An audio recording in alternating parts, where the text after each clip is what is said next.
Hey folks, how you doing? How's it going? I hope everybody's Thanksgiving went well. It's Friday, the Friday after Thanksgiving. Football was good for me anyway. Guess if you're a Lions fan, it wasn't. Or if you were a Seahawks fan, just got pounded by the 49ers last night, didn't they? Cowboys won big, and the Longhorns are winning, appear to be winning big. Hopefully they're on their way to the Big 12 championship, and then who knows what might happen if the refs don't ruin it.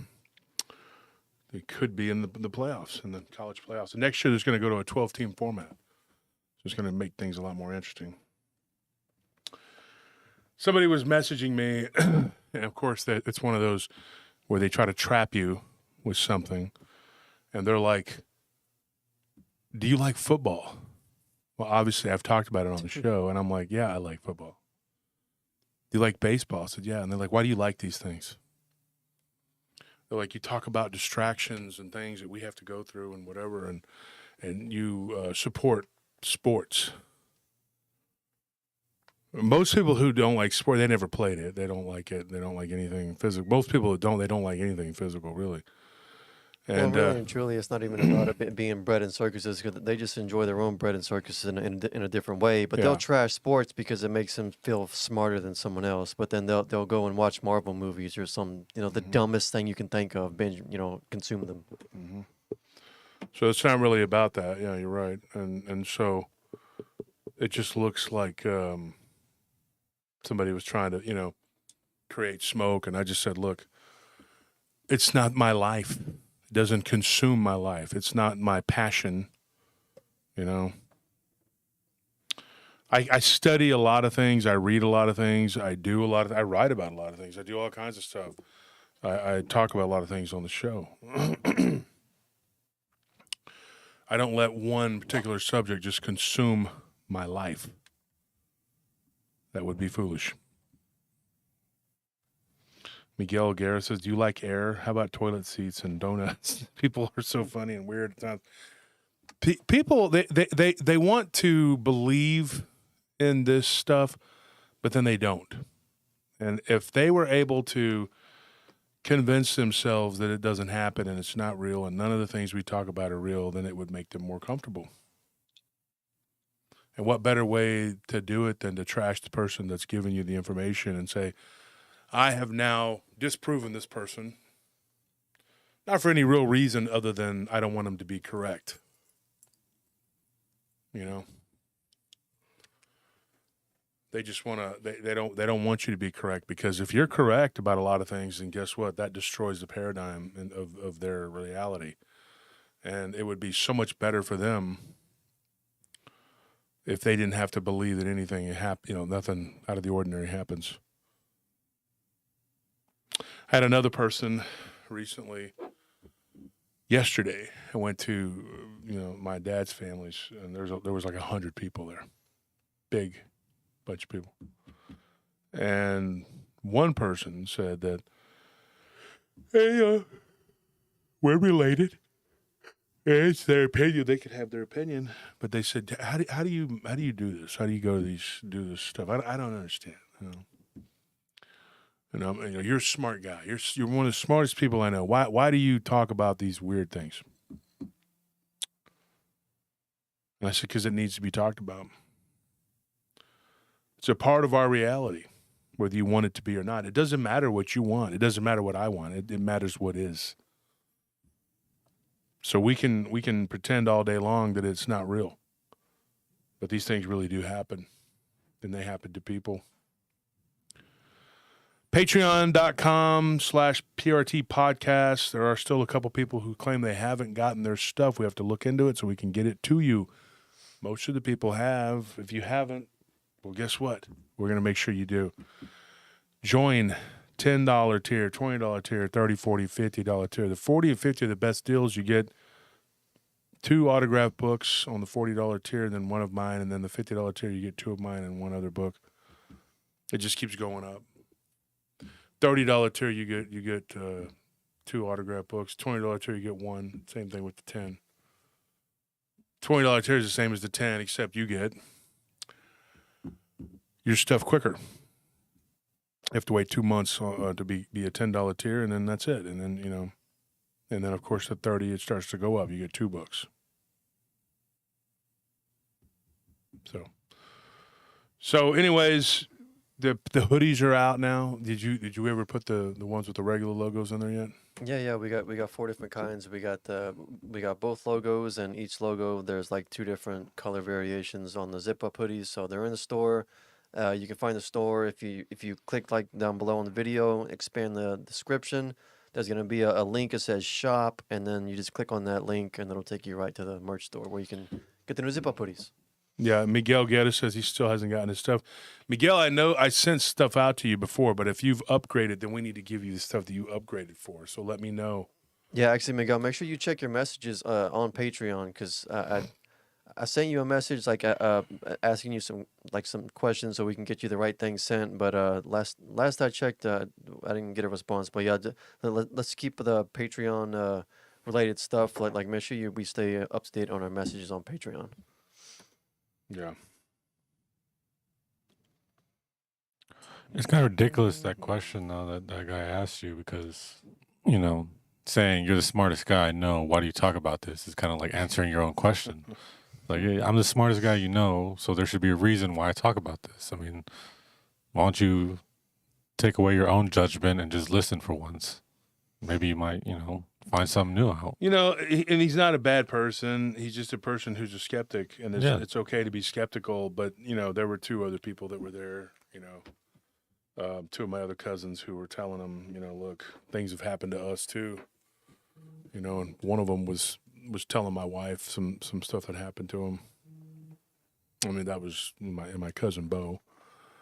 And Bo was just, But the other person that said that, they're just kind of like they live in, like, there's nothing beyond this reality. Yeah. Oh, okay. But even when our science cannot explain anything about this reality, I don't understand. You have to at some point say, like, look, there's no way to explain this. They can't explain consciousness. So, I mean, you can't. It's pretty simple. No, they can't. And that's the thing. So I'm waiting on the message back from my guest. This is going to be the second time we haven't been on the same page. So I did not plan a show to tell encounters today, but if that's what it takes, then that's what I'm going to do. I mean, no matter what, we always give a good show, so we'll run with the punches. Roll with the punches. So what I need to do right now, we're waiting on the chat to fill up. If you guys have anything you want to talk about, give me some subjects here. I got notes in front of me. If you guys got anything you want to talk about, or if you want to call in and talk about something, because it looks like you may not make it. How are the Buccaneers doing? Not good. They're not good this year. They're like 4-5 or something. I wasn't paying Cowboys attention. are 8-3, but still in second place because of the Zebras.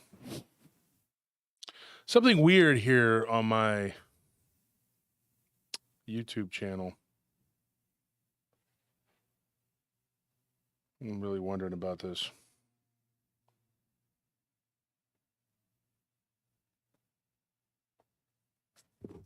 Oh, Leah says hi. She told her she could stop by the house sometime if she wants to. Your sister? Yeah. Yeah. Told her we got a bunch of new animals, so. We have a bunch of new animals. What are you talking about? Well, since she last came here, all she saw was the birds. She didn't see the pig and the beanie. She must have came right after Christmas. Yeah. Okay, so then I think she came like right on or before Christmas, right? No, it was after. Oh yeah. So it was probably January, because we got the pig in February along with the beanie. Unfortunately, yesterday we lost one of our ferrets. Yeah. Sorry. We think that he swallowed something. Is our male ferret? Stogie passed away yesterday on Thanksgiving, which is it's kind of a downer. That was sad thing to come home to. I mean, yeah, not fun. It was rough. animals are a big part of our lives, and to lose one like that really sucks. Anthony was really close to that particular ferret. I'm more close to Story. I've known her longer, and I'm close I to can Daisy. play with her sometimes because she was. We lost our one ferret after the first conference. We come back and she had Snowy, Snowy. and that was Story's sister. And then The cage Anthony was was not heartbroken closed correctly by the person that was babysitting them. and it was a bad accident, but what can you do? And then this one just right after you guys come home from Thanksgiving, I think, right? Because Anthony called me asking if I messed with the ferrets at all that day, and I was like, no. I fed the birds, and I just kind of left to go to work or to my Thanksgiving. He was always chewing on the bedding. Yeah, that's the why other I ones asked didn't him. do it. I don't know what it was compulsive, and it just. Oh well. I mean, I don't mean oh well, but I mean oh well. There's nothing. I mean, there's nothing we can do. Just gotta go on. Apparently, the war continues. We're trying to get people to stop and just let it go and go their own separate way, whatever. But you got people wanting to keep it going. Somebody goes in there and gets in my group and starts mouthing off to somebody. Speaking of which, we're going to be on Bass and Truth show tomorrow. We're going to have a show with them. I'm going to be on tomorrow with an impromptu truth. So come check us out. Well, I don't know how much we're going to talk about Dogman and stuff like that because we're going to do a little different show as per their request. What they want to do is interview myself, Anthony, and possibly Tony if he can make it. That'll be cool. I like those guys. Yeah, and so what we're going to do is be on their show, and we're going to talk about a lot of different stuff. We're going to talk about ourselves, each other, our lives, our interests, and a few pop culture things. I'm not real big on pop culture. Yeah, none of us really are. but they know a lot about it. But I do have some things like for example, I grew up with Robotech. I grew up with Transformers, G.I. Joe, things like that. I can tell you all about those things. I can tell you all about Lord of the Rings. I know a lot about those particular subjects when it comes to fiction. I don't know a whole lot, but I know that. Comic books. I know some comic book stuff. I don't keep up with current storylines, anything like that. But so there's some things I know, that we can talk about. But we're going to talk about a lot of different things.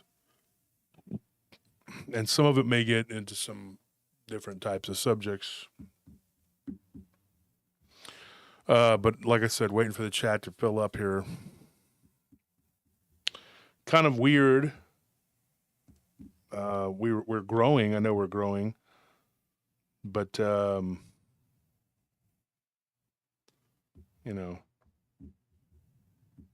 we had a huge influx of subs. And I'm kind of wondering about that. If somebody's messing with us or something, because, we grow at a steady clip. It's kind of steady. And yesterday, we were at 29,200 and something. We'd hit that. And then today we're at 29,400 and something. So I don't know if 200 people subscribed in one day or if somebody's messing with me. So I thought I'd put that out there because I am very transparent. I put things out there. I don't know what that is. If just people just all of a sudden decided to join quickly because they all like my show, or if somebody's trying to set me up or play games. Either way, I'm going to find out. If it's real, then great, fantabulous. But if not, then I want to find out what's going on. So, got to get in touch with YouTube, figure out what's happening here. I want everything to be above board. And if you out there are messing with me and you want me to be like you so you can try to point the finger, I'm going to find out. I'm going to find out. I keep track of my stuff. I keep track of everything. Yeah, I mean, with everything going on, it sucks that you can't even just be excited about more subscribers. That would have been okay, 2 or 3 months ago. But since the war, that's not normal. Yeah. It's slowed down. Now we have to look at it and be like, make sure nothing's going on here. Make sure we can just be happy, but we can't. Yeah, you don't know.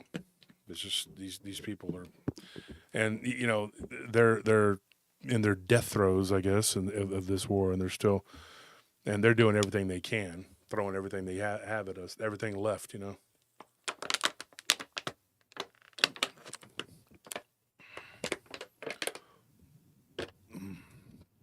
If this was a war, they'd be arming the women and children at this point to fight in the woods or something. Well, but knowing these people, they would have armed them at the first start. I'm just saying, what else do you have left? I mean, they've thrown everything they've had at us in this war, and it has. I mean, let's be honest, folks. I mean, it's their channels look like they're in desolation. I mean, it's ash and ruins for most of them. You know, there was a time when it looked like, you know, we were neck and neck, and then, you know, a couple of them on Halloween, it was pretty glaringly obvious. Yeah. We had 500 more people than they did. So, you know, if we you could want, even if you call wanna, those people in their people. I mean, half of them was them, and then they had 30 sycophants that are in there. You know, you keep trying, keep punching, keep going. Maybe you shouldn't have played around with the numbers. Maybe you shouldn't have faked a bunch of stuff and done a bunch of crap, and then you wouldn't have to be upset and then have so many problems and being like, oh no, you know, what do we do now? Let's panic. Let's go on a smear campaign. You told lies, I told the truth. And then one of them said, let's play a game. You lie and I tell the truth. The exact opposite of what they were doing. It was a game for you, for sure. Telling the truth was definitely a game for you. It was definitely uncharted territory for you. Telling the truth. Very, very, yeah. Them telling the truth is like a seal living on land, hunting out in the forest for its food. It's not something that it's not really built for that. And when you build your whole deal on lies, on falsehoods, well, guess what? Everything has to be on falsehoods. And even if they do tell the truth, they still have to mix falsehood in there with it because you can't. It just doesn't work.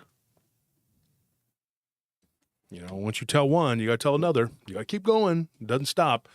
And you have to continue down that road. I mean, it doesn't end. The lie train goes and goes. It doesn't end. Happy Thanksgiving, Josh and Nelly. It says, and Tony and Anthony and all my PRT family. Thank you, Miguel Guerra. I also sent you guys a message on Patreon. Oh, and love. What does it say? Okonomiyaki? Yeah, okonomiyaki sandwiches. A lot. Never heard of it. Sounds like a Japanese sandwich. I don't know. Is that what that is? Because it sounds like that's what that is. I'll have to look into it. I'm glad that you like them. It says at Wolf, and I'm still slightly hurt by going on one show to say how I feel about PRT and then find out that it turned. Yeah, that particular person though has got somebody attacking our friend. He went on there and attacked him slanderously. I left it up there temporarily just so everybody could see it. Go look. It's on Paranormal Roundtable Group. Said some really awful things about Truth, the guy that we're going to be on with tomorrow. Look, I'm going to tell you that situation really quickly, and then we're going to get started. We're almost at 300. Truth and Bass were good friends with the Vulture. And they were loyal. And when all this popped off, they said, look, this guy helped us. We don't want to, condemn him. When it comes to him, we're just going to take leave. We're not going to. They stood with us on the other people, but with him, they weren't going to fight him. They were just going to let it go because they had a really close bond. And I respect that. It's called loyalty. Whether you agree or not, it could be misguided. When you're loyal, you're loyal. And it's a very admirable trait. Now, I in my life, as more times than I can count, I've seen people be loyal to people to a fault, and you think they're really good people, but they're loyal to someone who's a heel. But that's not for you to judge. It's not my job to judge their loyalty. I don't know what the guy did for them. It's what they, it's their. So we just left it at that, and I'm okay with it. That's fine. But then some other things came to light, and they backed away from him because a lot of things came to light. I didn't even know all this stuff that was going on. I wish that things would have been differently with him. But then you decide, Mr. Person that goes on there and says a bunch of stuff, to go off and attack him and say some very dastardly things because you're supposedly defending your good friend Vulture. If you're a real person, you're not just him. You know, the bottom line is he chose to go and back the wrong horse, and I don't care what anybody says. We know he did. Okay, it's not a matter of if he did. You know, you can be like the guy that wants to make the movie and just completely be ignorant and just pretend like, you know, that it didn't happen. That's not the case, but that's fine.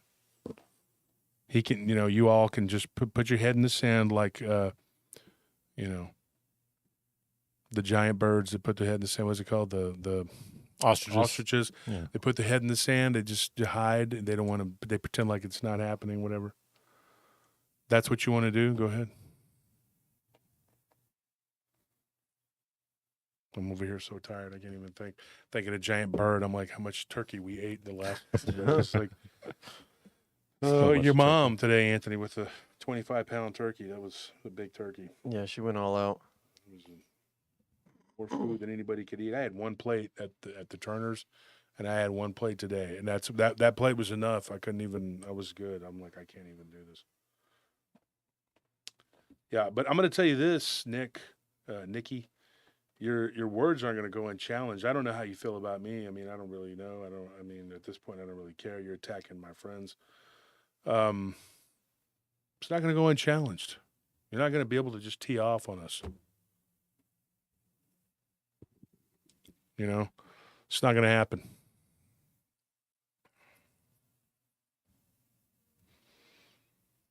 So,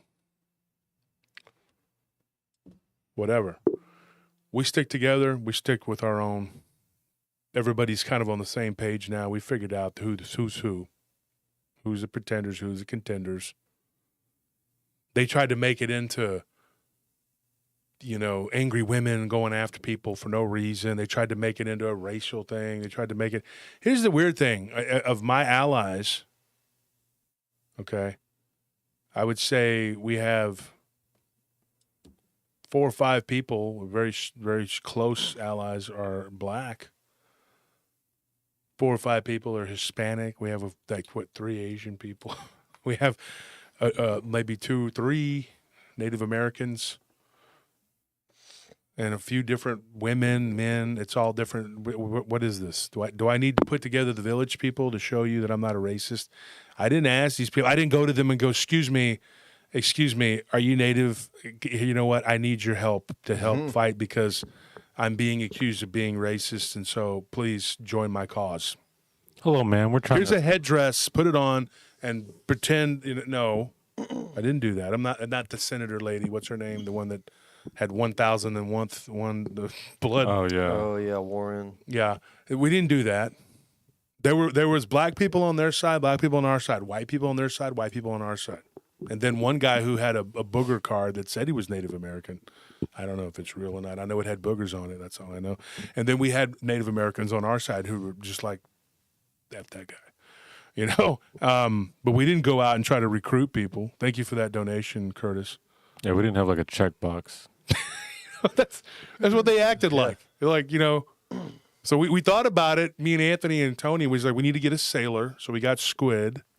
And then we needed to get a construction worker, so we got Pepe. So now we have them all rounded out. We've recruited a construction worker and a sailor now. Yeah, we all had to be different colors like the Care Bears. That's right. And then somebody mentioned that we didn't represent the alphabet letter community. And I said, what? Somebody literally messaged me that.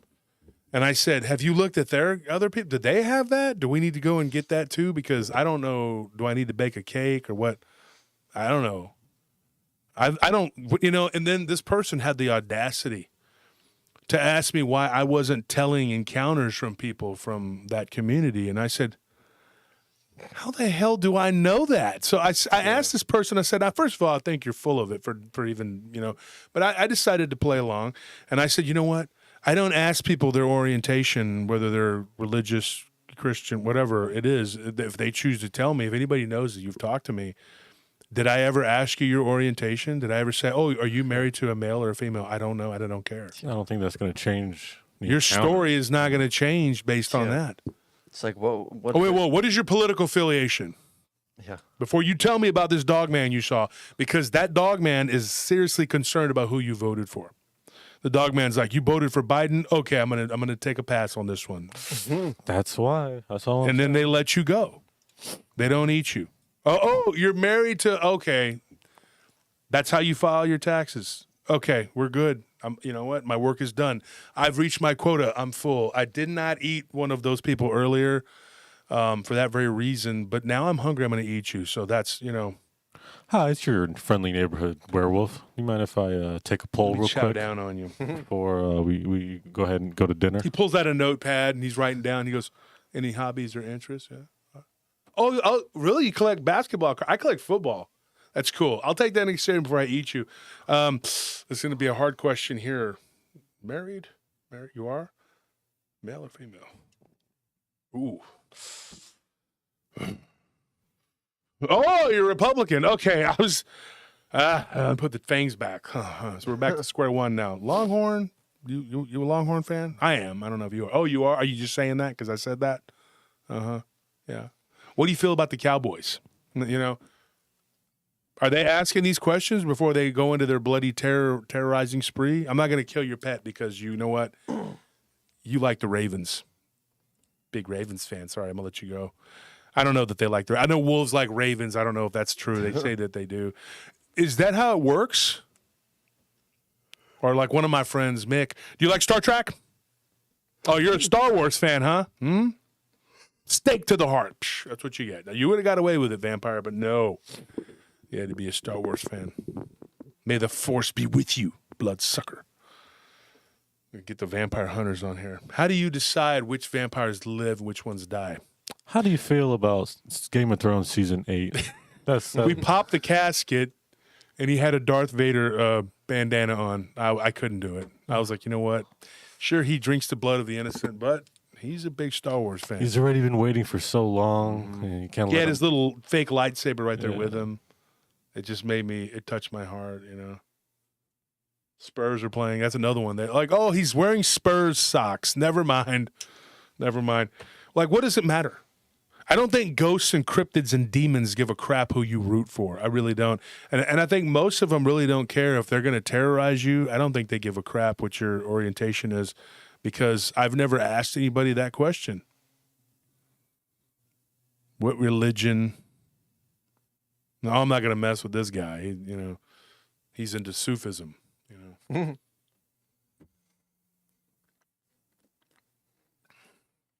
But nice try. And it's like all of this stuff is like, what business is it of yours?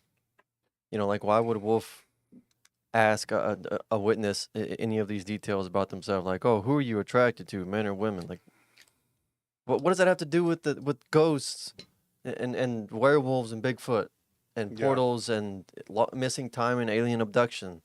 As far as we're concerned, we probably did cover some stories that came from the L community, alphabet community, but we wouldn't know. I don't even want to get into it, really. I mean, we would never know. I don't even want to say it. I mean, it's like, but these people are trying to put me on the spot. I'm going to say something else, too. Who sent you?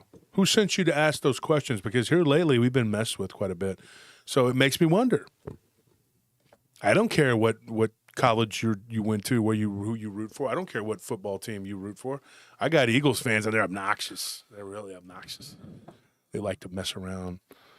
Chris Kramer, he likes to mess with me. I mean, even Ken, bless his heart, is a Packers fan. He's a Packers fan. Shane's a 49er fan, and they're all heretics as far as I'm concerned, but I love them all, My sister's husband is a Packers fan as well. So. Yeah. Oh, no. I mean, there's a lot of them, that they have all these different teams, One of Scorpion's good friends is they're not the Redskins anymore. They're the Commanders or something. Yeah, watching that last night felt So Wrong. weird. It was so weird. They're never going to win. Of course they're not. They don't even know who they are. But when you look, see, there goes somebody right there. Go Pack. You know, I mean, they're Packers fans, and then so what? Somebody messaged me the other day, and they're like, "I'm a Buccaneers fan." Cool, awesome. I like the Bucs. I like the Cowboys. And baseball, I've said it before. Astros and Rangers are kind of neck and neck. My for two favorite teams, and then after that, it's the Red Sox, and then the Braves. I like those teams, you know, but that doesn't mean that because you're a fan of those teams that, you know, I'm going to let you slide. You're like, you know what? I do all kinds of evil things, and I just haven't been caught, you know. But I am a Boston Red Sox fan, and like, so, you know, can you overlook all of these things I've done? No, I can't. Sorry. I don't want to be friends with somebody just because you like a certain team, and I don't root for the bad guys. Sir, I know I murdered all those people, but please judge. I'm a Cowboys fan. You gotta let me go. And I like the Spurs. I've heard you say that, so you know. I'm even partial to the Houstons. All right, the Houston Texans. The Texans, in a court of wolf. You know, I don't think that these cryptids do this. I'll give you a story. I'll start off right now. We'll talk about this one. This one was from New Hampshire. And then tell me what you think of this. And then the guest just messaged me. He's home, so he's going to be coming on. So we got 30 minutes. I'm going to tell you a story. We got enough people in here to tell it. Look, here's a story we got. And we've covered some weird stuff. And Anthony knows this story. We talked about it. And we were on the way to the gym. And we were like, just even while we were working out. And me and Anthony don't work out together. Anthony works out on his side and does what he does. He doesn't have the same routine as me. We don't do the same thing. Why would you? It doesn't make sense. Yeah. Thank you, Jitesh, for that donation. I saw that donation you gave to Barton. I'm jealous. Okay? I'm very jealous. I'm a hater. I'm so mad. I called Barton and I was like, who do you think you are?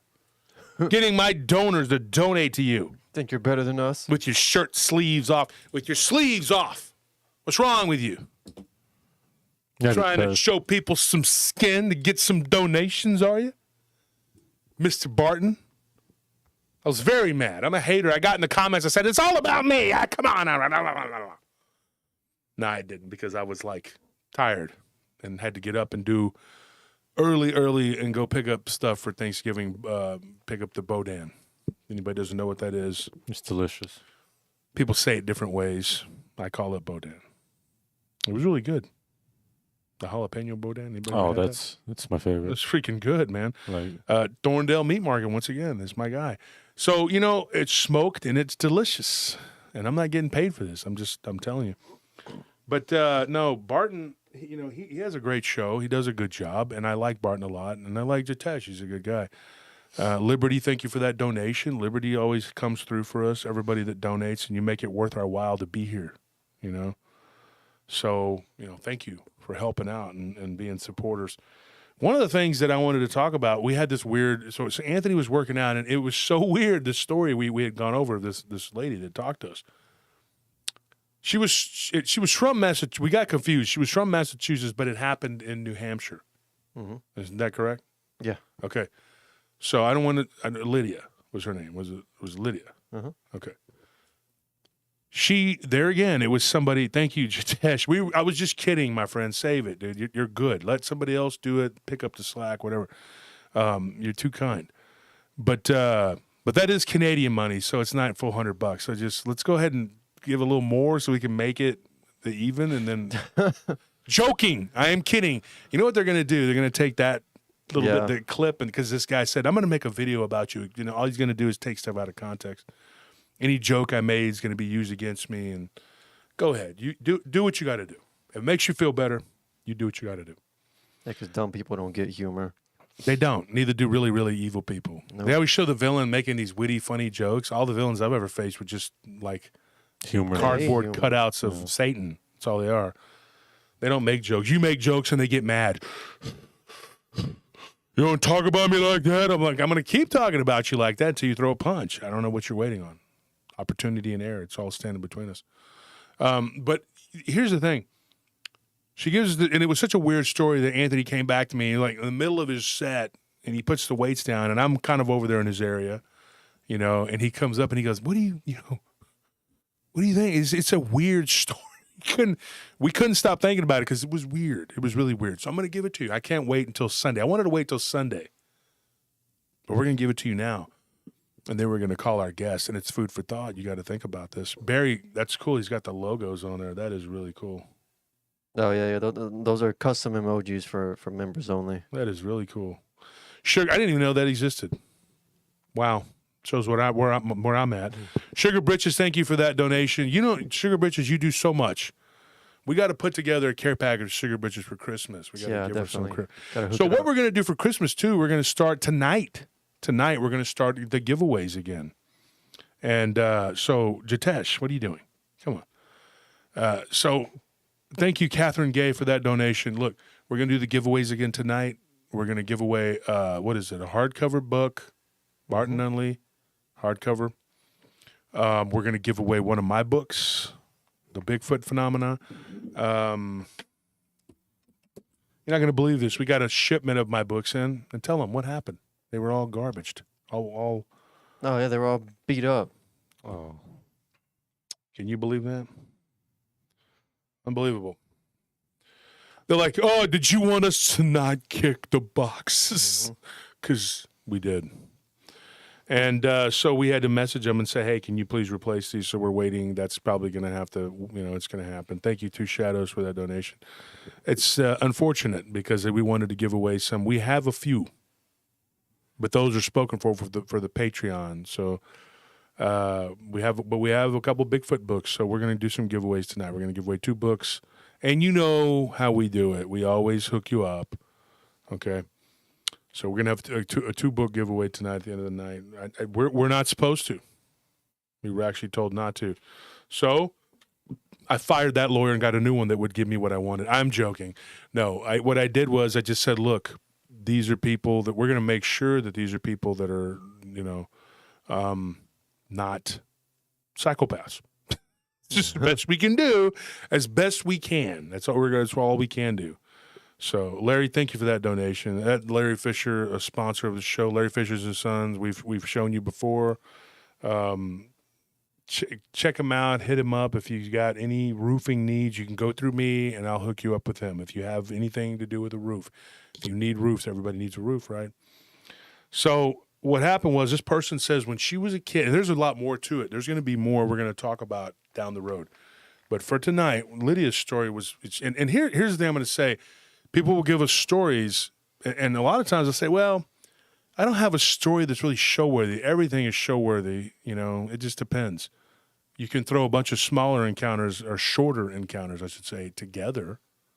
Or you could come on and tell it real quick, and then we could go on. We've had people do that, too. Don't ever think it's too small, but one of the things we get a lot of, and we were talking about this today, Anthony and Nelly, we get a lot of people who will give us a story, and it's not real, it's not real big or whatever, long. But then they'll say, hey, I know somebody in my family that's seen something. Or they'll know a friend or somebody. And those people aren't even a part of this community. We get a lot of stories from people who really aren't a part of this community. They're not listening to the podcasts, different podcasts every week. They're not, trying to be in people's books or be at people's, shows or whatever. No.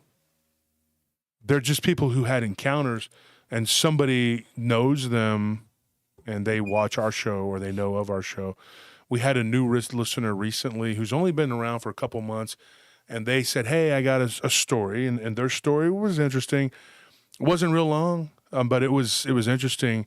And it was, I don't know if it was really paranormal. It was an animal that just kind of went crazy out of nowhere and attacked them, or tried to. And then some weird stuff happened later on. So it was kind of bizarre the way that went down. It was you kind of wonder though, is that the person had a wolf. It was a half wolf, half dog. And they had this animal for 2 years, and then one day, this thing just starts laying down all the time like it was sick, so they wouldn't eat. They took it to the vet, and Ania, thank you for that donation. They took it to the vet, and the vet told them there's nothing wrong with this animal. And you're spending like a few $100, to get tests and things. It's not cheap to have animals, believe me. And then the animal just decides to attack their cat, who had been with it for 2 years, out of the blue. And they knew something was absolutely wrong. And then some stuff was happening with their neighbor who had house sat for them. So they thought maybe something was wrong with the neighbor. The neighbor had was into something, because they found out that the neighbor did really. The person was the girlfriend of the neighbor that they had lived next to for 14 years. And so this person said, this person, they watched our house a couple times. They were so comfortable with this animal. I mean, that there was nothing that the neighbor's girlfriend would come over and feed it and stay at the house with the dog, And they had a cat, and they had 2 guinea pigs. We have 2 guinea pigs. So, I understand. And this animal decided to get into the cage with the guinea pigs. It destroyed the cage to get to them out of the blue. And then it unalived their cat. Out of the blue. Did she have this? 2.5 years, almost 2.5 years. Wow. So 2 years of an animal, and then all of a sudden, boom, or almost 2.5. And her and her husband were beside themselves. They were just like, this is crazy. What could have caused it? Well, they found out that this girl that was coming over and taking care of, when that person got mad at the boyfriend that was next to her, who they'd been together for 4 years, he found out that she was not faithful. He called her out on social media. That's probably not the smartest way to approach something. Then she's like, you know what? I'm the head of a coven. And he didn't know this. Another weird thing that happened about that, though, was that she ended up she didn't look as young as she did, like the pictures on Facebook, of course. Yeah, it's a common thing. It was very, but then when they saw her in person, she looked a little bit different, but not really. But then when they saw her, she came by the house and she was like, hey, I need to get paid. And when he paid her, this was, before, the animal did what it did. And she looked like 10, 15 years older. So the husband of this person that gave me the story thought it was very odd. So that was their story. It wasn't real long. It wasn't that's it. They can't prove anything. They don't know why this animal did what it did. So it never showed any signs of aggression previously? Mm-mm. Like towards any animals or people? Nope. And they thought maybe there was something brain tumor, maybe something that they didn't account for. The animal had to be destroyed because it became aggressive towards everyone. And it wasn't rabies. It wasn't a tumor. They still, to this day, they don't know what it was. But anyway, that person says, look, I know somebody who's got a really weird story. That's a weird story, but not weird like this one. This is the one that kept me and Anthony guessing. We were just like, so this woman, Lydia, she's their friend, right? Lives 2 neighborhoods over up in New Hampshire. And she says, I got a story to tell, She wanted to tell it on one of the shows on TV or whatever, where they do she thought she had found her dream house, but really the devil lived there, especially in the bathroom, and everybody's like, oh my gosh, this is horrible. What's going to happen? Are they going to move into the house and wackiness is going to ensue? Let's find out. Let's watch and find out. You're like, episode 56. Oh, this is just like 55 and 54 and 53 and 52, 51, all of them. Every episode is the same. It was a demon, every episode. They talked to the person. I was so scared. The devil showed up, and you know what he said? $3.50. I gave him $1. He slapped me. It was horrible. I filed charges. We're going to court in hell next week. And then you never get to the bottom of it, and then that's it. It's all that happens, and then something bad happens, right? Well, court in hell has a lot of litigation. There is a lot of red tape. They like red tape. In hell. They do. They're like the cities of San Francisco and Seattle and all these other. They're very, very big on their red tape. They love it. They love it. Litigation. That's what. Bureaucracy is their favorite weapon. Bureaucracy. Gung ho on it. So what ended up happening? She's asleep when this is the story she told when she was a teenager, This happened to her when she was a teenager. It was the first time that she'd seen this. Start with this part. She's laying on her side, and she hears a clicking, clicking, clicking noise. And she wakes up, and she realizes that the latch to the window, her curtains were up, and the latch on the window was moving and then going, then snapping back, moving and snapping back. And she's like, what am I looking at? She hears like a breathing, and she can hear a heartbeat. And she looks, this is weird, really weird. She looks out the window while she's laying there on her side, and she's like, and through her window on the second floor, she sees two small gray aliens. They look like grays, like you would see the quintessential gray. You know what I mean? The little alien with the big eyes. Everybody knows big that. It's head, iconic. I think they even opened up a bar and grill in Roswell. There's a couple of them that work there. I don't know if they're illegal or not. But anyway, A dishwasher. They're here on a pass. They're here on visa from the work visa. Pleiades. If I say that, some people are like, they're not from the Pleiades. They're from Zeta Reticuli. Zeta Reticuli. Get it right. Arcturus. You better get it right. Get a call from MUFON. That's actually how they talk. I was just because gonna that say, person's from Zeta Reticuli. You got to have a transponder, which to us is actually their speech to text. And you're like, oh, I'm being fired from what? Intergalactic Stellar Communications. I didn't even know I was working for them. I agreed to this in a past life. Geez, wow, that's amazing. Let me call my psychic and see if this is correct. I guess we're going to have to go to litigation. Will that be in hell too? I don't know. But they get real upset if you don't get it right? The blue ones are from that. That's where they're from. You better stop. You need to stick to ghosts and cryptids, boy. So then what they do is, they come to your window, right? So she's laying there, and I'm making light of her story, but she's looking there, and she sees these two creatures. This should not be happening. And she says this was something that would happen since she was like 8, 9 years old. She remembered, but she lived on a one-story ranch-style house at one time. This was further in town in a two-story house. And she's like, looking at this, and she's like, wait a minute. How are these things walking toward my window?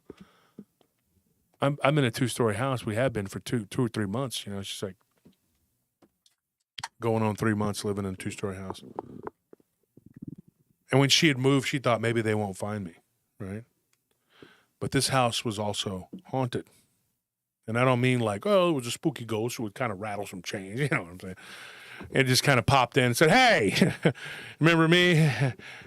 And then it just kind of danced. Everybody's doing the Michigan rag, and it just shook a chain and then just was like out the. No, it wasn't one of those fun ghosts you hear about the fun. Casper. Yeah, it wasn't Casper. It wasn't, wasn't just bed sheets and toothbrushes and everything. Everybody's having fun. No, that's not what happened. This thing was demonic to the extreme. And she looks because she hears like a snapping noise, which sounds like the snapping of teeth. And sitting in front of her dresser mirror is this all white being. And she's like, it has long hair. It looks feminine from the back. And she looks and she sees in the mirror what looks like this really pronounced like fangs, top and bottom. And she's like, I didn't know what I was looking at. She's like 14, I think she said, something like that. And she's like, and I'm looking at a demonic feminine shape looking through the mirror, and it looks, like a female. And she's like, but there were no eyes where the eyes should have been. There was just like these black. But the weird thing was the black was kind of moving like in a circular pattern. It was odd, to say the least. And then she looks back, and those two grays were there in the window. And the window was opening up. And she was looking at this thing in the mirror, which looked vampiric, very vampiric. And then she noticed that these two gray alien-looking creatures were looking at that thing. And then they all just disappeared, like it was over. And Anthony, we talked about this. Mm-hmm. And that was just one encounter that she had, but that was the first one at that house. And it was the first one where she believes that the demonic entity. Now, she had her own theories about it. I don't know if I agree. I have my own opinions. And when I talk to people, I'll tell them, this is my opinion. You don't want to take it, don't take it. But I would tell them, I'll tell them, you know what? There's a place that you need to be locked up at, and they're going to ask you a bunch of questions. You need to go there. I'm joking. Lydia, I did not do that. I'm messing with you. You know that. She's actually a pretty good sport. We joked quite a bit.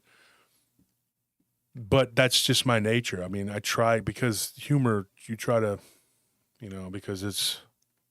Yeah, you try to make people. You got to put them at ease because they better, feel terrible what's going on. And then she told her mom and dad, and her mom and dad actually took her to a facility and tried to get her to, and she didn't change her story. She didn't back down. She's like, no, this is what's happened. This is what happened to me. But when what would have been her older stepsister started having issues too, then the stepmom's like, oh, it's your fault. You caused this because my daughter had no problems, and then now you're doing this, and now she's having problems. But as it turned out, eventually everybody kind of figured out this is not, even the dad started to say, hey, there's something wrong with this house. So the question you had for me, Anthony, at the gym, we talked about this, and I'm gonna address this to the audience. What do you do if you've been abducted since you were 8 or 9? She couldn't tell me which.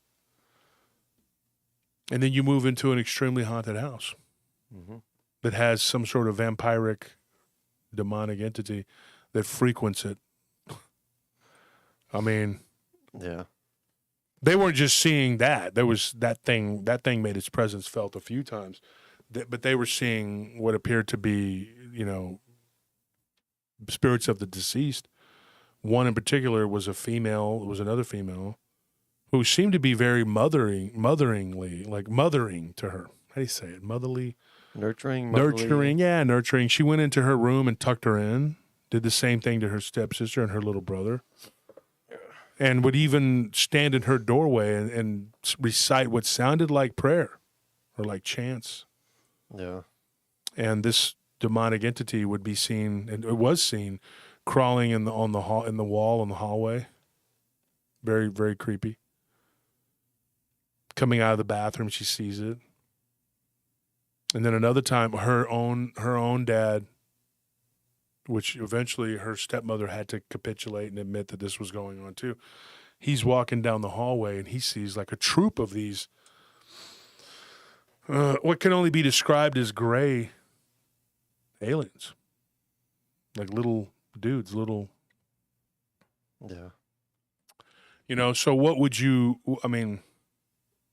so she asked me a question and I told her I'd get back to her because at that time I was like, I don't know, she says, what happens when you're being abducted and then you move into a haunted house? Have they tried putting up a no trespassing sign? That might inform them a little better. Exactly. And they'll go away. They need a beware of dog. Look, if it was me, I would just march right in there and tell them to knock it off. And that, I'm pretty sure that would do the trick. Typically works. That's what happened at our house. We just went in there and be like, hey, stop. Don't do that anymore. Ghosting, no ghosting. You put it up in multiple languages. Alto. Yeah. Aret.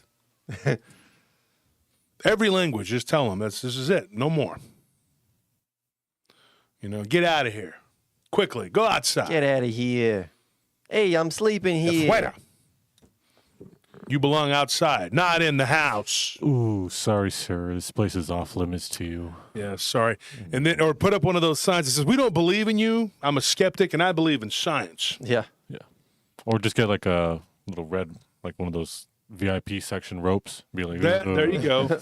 You aren't allowed in here, sir. Yeah. You aren't This is on the the bottles list. room. You don't have a bottle, you don't come in. we're This just is the like- Grays come in with a champagne bottle. Or just like hire a bouncer to just stand there with his arms crossed and be like, whoa, hold on. Are you on the list? I don't see you on the list. You're going to have to go back to your planet, You're like, wherever you're from. Go back to it. demonic entity. You're not allowed. Get the list on there. Let me see here. Oh, no, you fit the description of someone who's definitely not on the list. In fact, it says you specifically are not allowed in here. Gray aliens. Nope, not on the list. Sorry. Can't come in. You know Federico? Ooh, sorry. Federico's not here right now. I know the owner. Yeah. Yeah. I know your dad. Well, so what ends up happening is he saw these things. Like they looked like they were just walking, and then they walked into her room, and he ran toward them, and they weren't in there. They were gone. But like I told her, I said they were probably cloaking on the side of the room, and he didn't know it. I mean, that would be my guess, Yeah. But, there are people who ask this question, and I had to tell her, look, I said, man, this is not the first time we've heard something like this. This is not. There was we told this story on Texas Front Porch.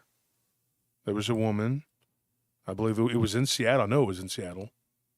She was an Asian girl, and she had some, when I say Asian, people from Asia could be from the Middle East. They could be from India. She's from the Far East. So she had an incident that was very odd, a Bigfoot. There was like a haunting, something going on, but she saw a Bigfoot outside of her window. Now, I have my own opinions about all that, too. I mean, I don't want to sit there and tell people what they believe. They've both have told me what they believe, and I'm not going to sit there and argue with them. I'm not going to beat them over the head with religion or whatever, because some people will do that. Oh, you're seeing those things because you're bad. You're a bad person, and you've always been bad, and that you're bad. You're just going to die bad. It's bad. There's people who like that. They're douche nozzles. And somebody had already told her, the first girl in New Hampshire, she had tried to reach out to somebody, and it was a preacher who's like, well, okay, this is happening because you're evil. Basically told her, stop being evil and bad things won't happen to you. Well, what makes me evil? Well, first of all, you believe in all that. You should not believe in it, and then it'll stop. Well, that's great. That's how you preach. That's what you should. That's it. Thank goodness. I just have to stop believing in bad things. I'm going to stop believing, let's think of all the bad things I can stop believing in. Let's stop believing in income taxes, and then we don't have to pay them. Wait a minute. Based on that logic, if I stop believing in Santa, then he'll disappear. He already did, see? You stopped believing, Tony. You were the one. You were the one. You were Jet Li. He's Neo. You were Jet Li in the one. You were the one. Yeah. Because you stopped believing Santa Claus is no more. Do you believe in the Easter Bunny? I did. But Not anymore, right? Now he's gone. Thanks a lot. You've destroyed all of our heroes. Don't worry, Tooth Fairy. I believe in you still. Well, that's the one you still believe in. We'll see that one, but no. I still have wisdom teeth. If you stop believing in Dogman, it's done. The whole thing falls. Once my wisdom teeth go, then she'll go. All right. All right. We're gonna hope that Tony keeps the faith, folks. He's gonna keep believing. We're gonna play that song just ad nauseum, just round and don't stop believing. Yeah. Hold on to that feeling. That's what we're gonna do for Tony. So as long as Tony believes he's the one, not two or three or four, but one. He's the one. He was number one. He was Schmitty Jaegerman Jensen. That was you. You're the one. It has to be one. That's him. So what ended up happening?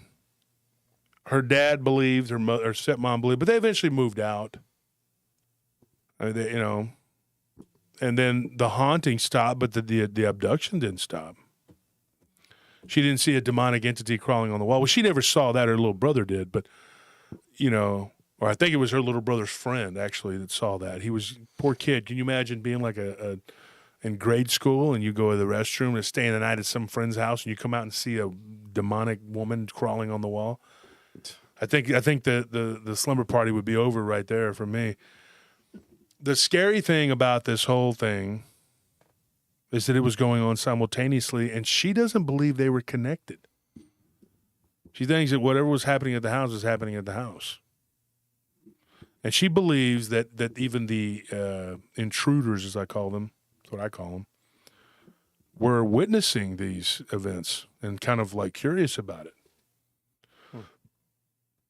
One time in the den, She was reading a book for school. She fell asleep, and these intruders came, and they were very interested in something that she woke up and saw this like weird column of light kind of moving around the room.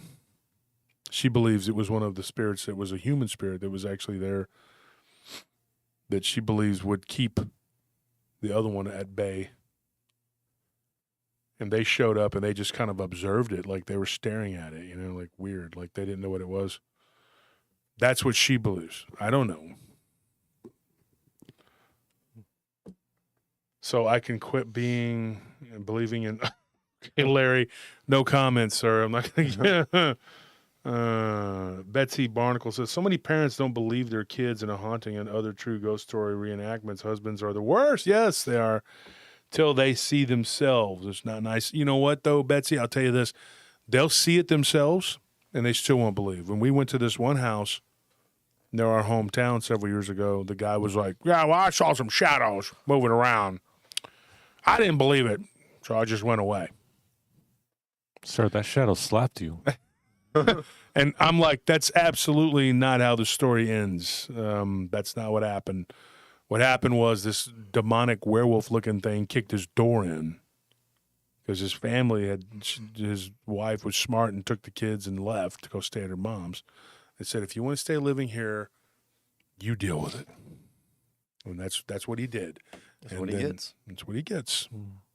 Then he wanted to tell us, you know what, I believe now. We're like, you know what, we don't care. You had your chance. But no, we didn't do it. But, the thing is, it happens all the time. People don't believe. They don't want to believe. Their kid says something to them, and they're just like, no, that didn't happen. Stop believing it. One guy told me, really sad, he lives in South Texas, and he says, my mother slapped me. Slapped him. It was down in McAllen. He saw something that looked like a flying dragon-looking creature. And they had a house that had some weird stuff happen. He was washing clothes one day. I think he was young too. He was like 15 or something. And his mother was, I can only say she was abusive. That's all I can tell you. And he put the clothes in the wash, whatever. And he went and did what he do. He was doing homework. And he hears like bang, bang, bang, bang coming from the washroom. Of course, the wash machine's bouncing around. All of his clothes had been taken out and thrown all over the place. Wet clothes everywhere. Huh. Mother comes in. He's like, I didn't do this. She's like, one more time you say something happened that you didn't do, blah, blah, blah. And it did. And she smacked him.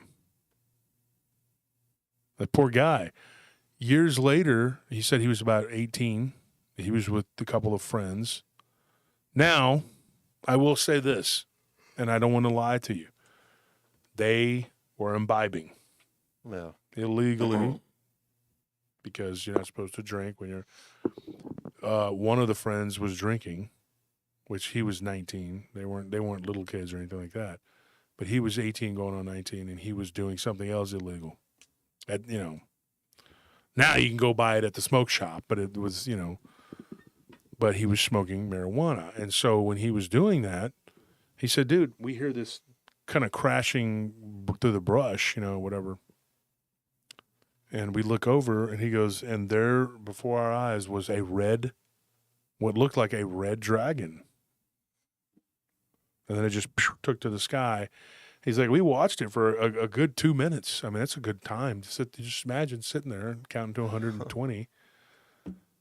1, 2, 3, 4. That's a long time to observe it. And they saw like a white underbelly, and it looked flesh and blood. And he's like, I know that I had been doing what I was doing, but how did all three of us, because the other friend was sober. He was like, dude, I had done what I did. My one friend was doing what I did. Hallucinate. And then one friend was sober. I mean, so I don't know. I did what any good listener would do, and I got tired of him talking, and I was like, and then eventually he stopped and hung up. I was like, thank God, man. Oof, that was harsh. Gave him the old Steve Brule. Yeah, I did. I did Steve Brule. For your health, that's the best when you get somebody on the phone and you get the messenger thing and you go let's do the camera, let's do the chat, and they start telling you their Dogman story and you're like, oh no, I'm good. I'm sorry, I ate some pizza crust earlier. I'm just really, it's a lot of carbs for me. Sleepy. Sleepy time she comes. they're just like, they're gonna go call someone else. You can't stay awake. I'm kidding. I don't do that. I don't mess with people like that. And a lot of these people, though, like I said, they're not from the community, and they've had some encounters, but they don't know who to talk to. And I'm kind of leery, too, now with certain, because there's been people lately who've been trying to, they're like, my name is so-and-so and so-and-so, and, I want you to use my name. And I'm like, okay, why? The next thing you know, they're trying to do something, and you're like, I don't know, man. It's kind of odd. I mean, if you were so terrorized by this, but and talking about it can be therapeutic. But why do you want to throw your name out there so everybody knows? Most people don't want to do that. Some people do, though. Some people do, but I'll tell them too. Well, I can just use your first name. No. Put my last name in there too. To me, kind of a red flag goes up because I don't. Maybe I'm wrong. I don't know. It just seems kind of odd. Like, why would you want that? Like, most people don't, but then there's some people that do. I mean, like, if they're sharing something that's like genuinely a traumatic experience for them, then like yeah, like I could see how it would be a red flag if they're like insisting that you use their full name. But like if it's just like something that doesn't really, like, they've seen, but it doesn't bother them. I mean, like, I don't know, like that's the only context in which I would understand where someone's like, yeah, you can use my full name, I don't care. But yeah, usually that's not a problem when they say, hey, use my full name, and I still just use. But either way, like insisting that someone uses your full name, yeah, and saying weird. They want the last name on there. Yeah, then you're kind of like, what is this? Well, I tell you what it is. It's a springboard for something else. I mean, there's a couple people who've gone out there and used their full names, whatever. They don't care. They're not going to hide from it, and they've gone on to do other stuff, whatever. It happens. I mean, and they're not really. They didn't set out to try to be whatever, but they had an experience. Why not explore other people's experiences? But some people. I mean, they want you to know exactly. They want you to know where they work at and what town they live in, and. They do everything but say, hi, Mom. Well, it's like, come on. I'm like, dude, really? Yeah.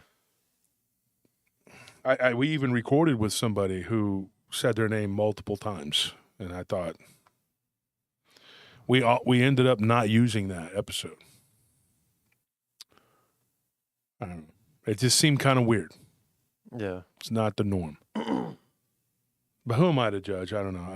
I get a feeling about something. I can't say for sure, but it's, But anyways, folks, what do you think of that? I don't, this woman what this happened to her. All I could say is the northeastern seaboard, which I haven't been to. Just seems like it's full of stuff. I talked to a guy at the gym the other day who was talking about Connecticut and all these hauntings that go on there, all these weird things that happen up there.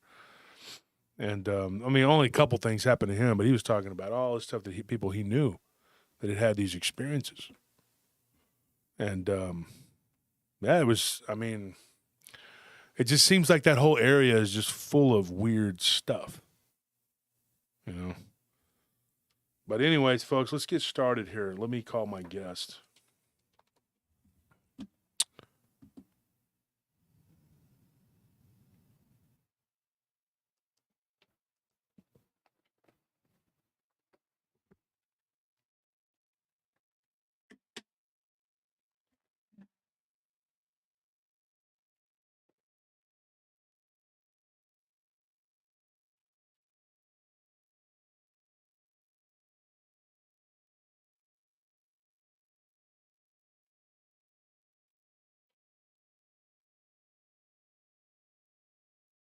Yeah, go ahead and call him.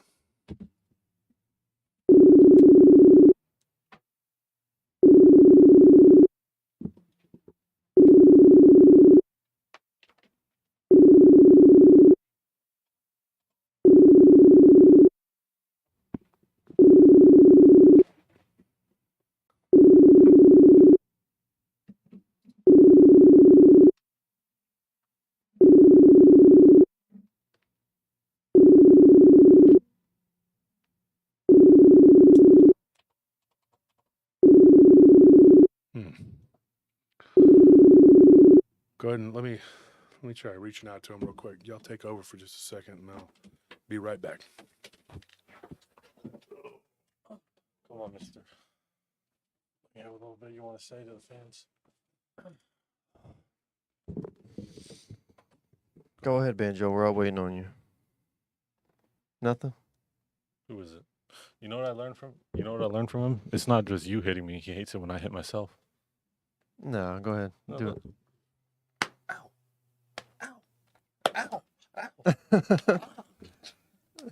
Banjo. Oh, you know Alex got? What? Banjo.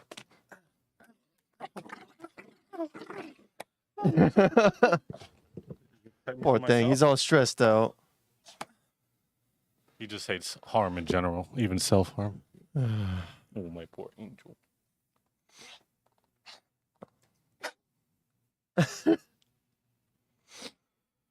All right.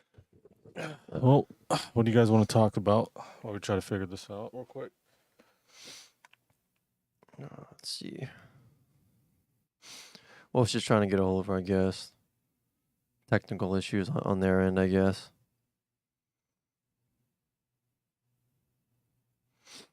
Oh, thank you for that donation, Hand the VOD.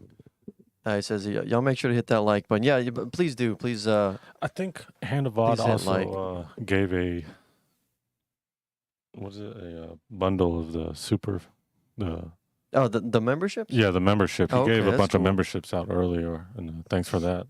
We appreciate it when you guys do that. Oh, by the way, I don't know which one of y'all asked, but somebody had asked earlier, like how do you get to the custom emojis from the members only? And let me try and show y'all. So, like right here, where is it at? He don't really try hard with me. Right here, you see where you put the chat? You just touch the little emoji icon right there, and it'll give you access to the custom members only emojis. It's good to know that if I ever really tried to beat Tony, he's not really going to help. He's not going to help you. Oh, he's like, well, what's the point? He's not going to stop you. He'll try to fight them. He's like, no. But if stop. I do it, he's just kind of like, oh no! Well, if only one of us has to get our butt whooped, not both of us. I tell you what it is. When we first got him, and Tony was working at night, and at that time, actually, I was working the day. Mm-hmm. So we were like on and switching back and forth. We were on off schedules, and I wasn't with Nelly at that time, and so I was just in my room. I'd be by myself, and he would always come running in there and jump on the bed with me, and then he'd go play with the other dogs and cat, whatever. But he would hear, not cat, we have a cat, we had the dogs. Well, if it rained. But when it was storming for like there was like several storms that passed through that area, like at that spring or whatever it was. And he would come into the bed, and he would burrow under the bed with me, and he would lay right next to me. He would shake until I held him, and so I was like, okay. And so he would just sleep with me in the bed, and he got to where he would sleep in the bed all the time. And then you come home, I'd leave, and Anthony, I think you were working nights too. I was the only one there at night. I was the only one there at night for about 2 months because I was on that day schedule, and I can't remember which side I was working at. And this little booger would crawl in the bed, and he would just be right there. And he was so scared of that thunder and lightning. He was terrified of it. The other dogs didn't care about it. It didn't bother them. They were just like, whatever. It was a Sweet Pea and Miss Kitty. And our other two dogs, they didn't care about that. It didn't bother them, whatever. Sweet Pea would sleep on her little bed by my foot of my bed. She was once my mom's dog. My mom couldn't have her where she was at. And Miss Kitty was really my brother's dog. But, But she'd be cool with you if he wasn't around. But as soon as he came around. Yeah. Yeah. Freaking he abandoned you like in a heartbeat. Heartbeat, boy. She'd be like, burn in hell. Yep. You'd be staying with her for 2 weeks, just sleeping with her, nursing her and sick if she was sick or something. And as soon as D comes home, she'd be like, oh, my illness wasn't even here. Just forget about you. And D was like, just that, like she was his child. And that's how he is with Baby now, which originally was Nellie's dog when she came. But now she's all about D. I mean, D is her guy. That's her dog. That's her man, and D's her dog. That's his dog. Okay. And I got a cat who could care less. He's friends with everybody. Martis is like he's like the ambassador. We put the pig in timeout because he got in trouble. He tore up a bunch of stuff and he was acting like a little jerk. So we have this enclosure. It's pretty good size. So he went into timeout because you can't treat a pig like you do a dog, or you can't hit them, you can't spank them. I don't want to hit animals anyway. I don't do that. Yeah, but you can't even yell at them because then they have this temperament. They get their they hold grudges. Yeah, they're very like, smart. They get mad. And so we put him in timeout, and Martis, he goes and he jumps in there with him, like he's protesting, and just hangs out with the pig until we release him. He's like, "You're going to release my friend," Yeah, Martis might seem like he's like this. Oh, I don't care about anybody, but he's always the first one around everyone. He does. Like even the new cat. Like I'm sure he'll be the first one to hang out with her. He already has. I already knew. Mm-hmm. Yeah, and it's funny because I remember when one of them got locked in the room. I don't remember if it was Banjo. One of them, Anthony had gone to work, and Zane was out in the living room. And I remember, and Nellie was in the room with me, and Anthony had gone to work, and one of them got locked in the room. I think it was Panzer. Panzer had gotten locked in the room, and so all the dogs and cats were right there by the door, whimpering, whining, and Martis was scratching, and we heard Panzer in there, and I was like, "What's going on?" And like I could hear it over the television, and I was trying to go to sleep, and I had to get up, and Zane was like, "I think that they're trying to rescue." It was a rescue operation. Once the door opened, Panzer ran out, and they all went playing. It's funny though to watch them play. Yeah. You get all these different animals and they play, and the ferrets. Oh my gosh. We have a video of them all playing together. When what's his name was just a piglet. When Truffles was a piglet. Yeah. And they're all playing together, and it is so funny. And then he gets stuck in one of the ferret things. He was still toys. Small enough to get stuck, and the ferrets were like pushing him, like, "Get out, move move yourself." And then they all were just hanging out and whatever. And the birds, they like to be really rowdy, dude. They're rowdy. Like you go up the stairs and they're like talking trash. Hey, yeah. You're like, dude, good grief. You're in the wrong neighborhood, man. To the peanut gallery. Yeah. Yeah, they're not talking smack to you. They're just and the guinea pigs just won't arguing with each other. Yeah. You go out there and they're like, me, and they do this. Yeah. They want food. They want lettuce. That's their favorite thing in the world. Can you imagine your favorite thing in the world is lettuce? I like lettuce as something on a sandwich or a cheeseburger or something like that, or I like salads too. We'll eat it on a salad or something, but that's like their world. Yeah. You throw lettuce in there and they're like, they love you. They're your best friend. The rabbits they like lettuce too, but that's not enough for them. They want you to cuddle them and stuff. The guinea pigs are not like that. If you give them lettuce, they go in their little house and they're like, go away. Yeah. They'll throw stuff at you too. They're like, get out of here. We're good. You gave us what we wanted. We demand lettuce. Can't imagine that being my world. Like, that's your favorite food? Mm-hmm. I don't know. It's definitely a sad one. Yeah, it's a sad world when that's your favorite. Let me get this call here. Hey, you there? Hello? Can you hear me? Yeah, can you hear me? Yeah, I got you, Jimmy. This is Jimmy, folks. Jimmy, folks. Go ahead and introduce yourself to the crowd here. Well, my name is Jimmy Blanton. I'm from Harlan, Kentucky. I was a former paranormal and cryptid investigator for quite a few years. So, Jimmy, your connection sounds a little rough, but we're going to see if it'll pan out. Just go ahead and talk, do what you got to do, and if we need to, we'll tell you. Okay. I was raised in a coal mining town of Harlan, Kentucky, which now these days have seen better days. And it's sad to sit and see this little small town of ours just basically just rot away to nothing. So many folks have left because of coal being not in the county anymore. There's no good jobs. But I'll go ahead and get into what I came to do for you guys, and that's to tell you a little story about myself.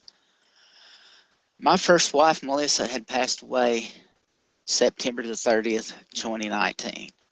And January of 2020, I had to just get away and get closer to God, meaning I had to go to the mountain somewhere just rest my mind, just let everything out of that. All the grieving and stuff that I was going through at that time was pretty bad. I was in depressed, pretty bad. So, not what a better place than in the mountains to get closer to God, to talk to him. So I decided I'll go up there for a little bit. I grabbed my backpack and my walking stick, this big hickory thick walking stick that I kept with me, and I should have left it at home, but I ended up bringing it up with me. So I go up to the mountaintop, get up there about 45 minutes later, and I'm just looking around. I'm just taking in all the beauty and stuff, and just, it's quiet and it's peaceful. And I was like, yes, finally. So I'm sitting there, and I set my backpack down and my walking stick on top of that, and I was just going to, sit down on the ground for a little bit and do some meditation, do some praying. And I noticed when I set my backpack down and put my walking stick on it, that I stood up, there was something over the hillside about 30 feet away from me. This creature was, I'll get into the reason why I'm calling it a creature. It was about 4 foot tall, a cinnamon colored, like a brownish red, very bright and thick fur, and to me it looked like it had the mange or something at first. So I take a step back, and when I take a step back, my foot hits my walking stick, and it makes a big loud thump on the ground. And when that happens, the little 4 foot tall thing stood up, and it was over 8 foot tall. Wow. It had these broad shoulders and just hair in patches, but I could see the skin. The skin was kind of like a grayish looking color.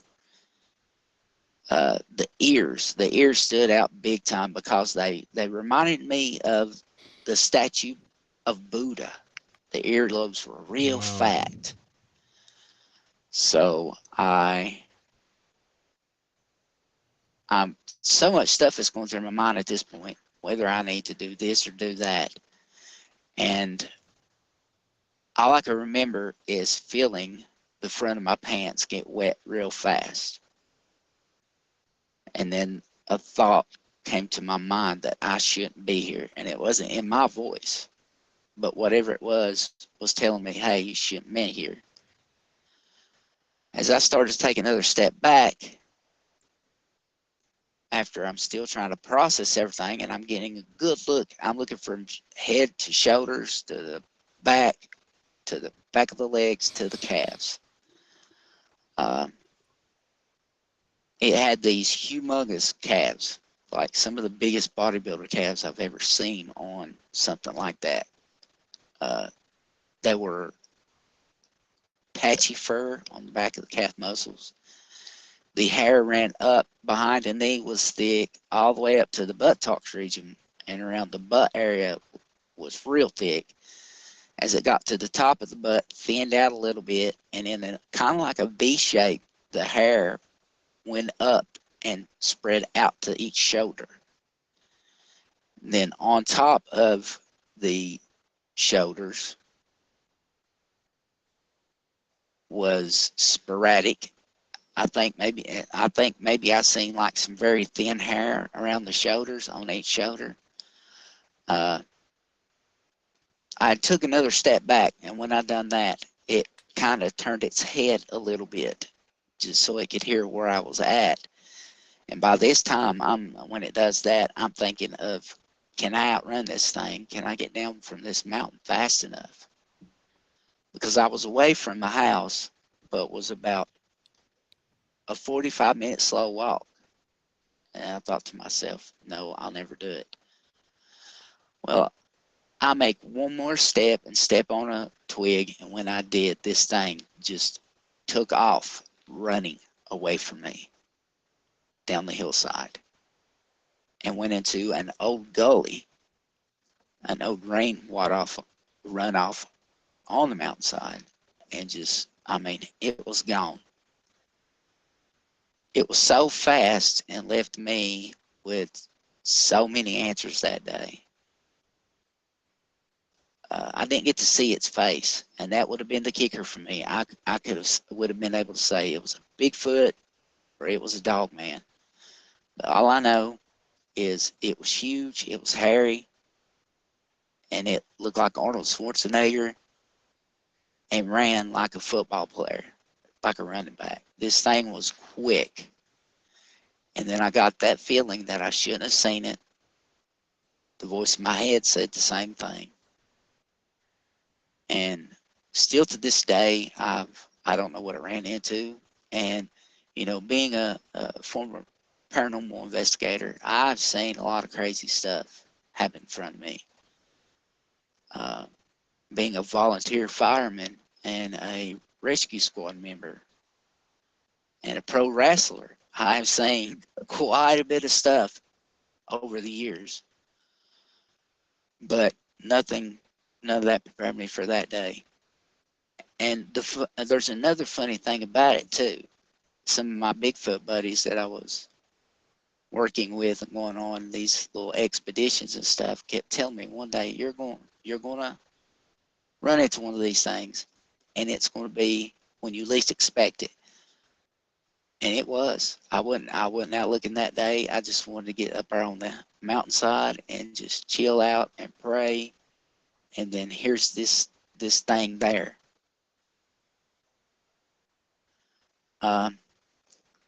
Couple weeks after, I decided to get enough guts to go back up there to see what I could see. Of course, I had a friend with me this time. Plus, I had a friend on my hip, if you know what I mean. And I just wanted to go back up there and check, just look around. And I went down to where it had been standing, and the pine needles and other leaves were so thick that I could see indentions where it had squatted down. But something caught my eye. There was a flat rock with some bigger rocks and chestnuts there. I'm thinking that when I walked up on this thing and scared it, it was cracking these nuts open with this rock. It was smart enough to do that, show intelligence. That it was using those tools to help itself. And I had so many things going through my mind. Well, these things can do this and do that. And I had visually marked with my eye on the tree when I seen this thing, where it was going to be at, height-wise. And it was measured at 8 foot and 3 inches.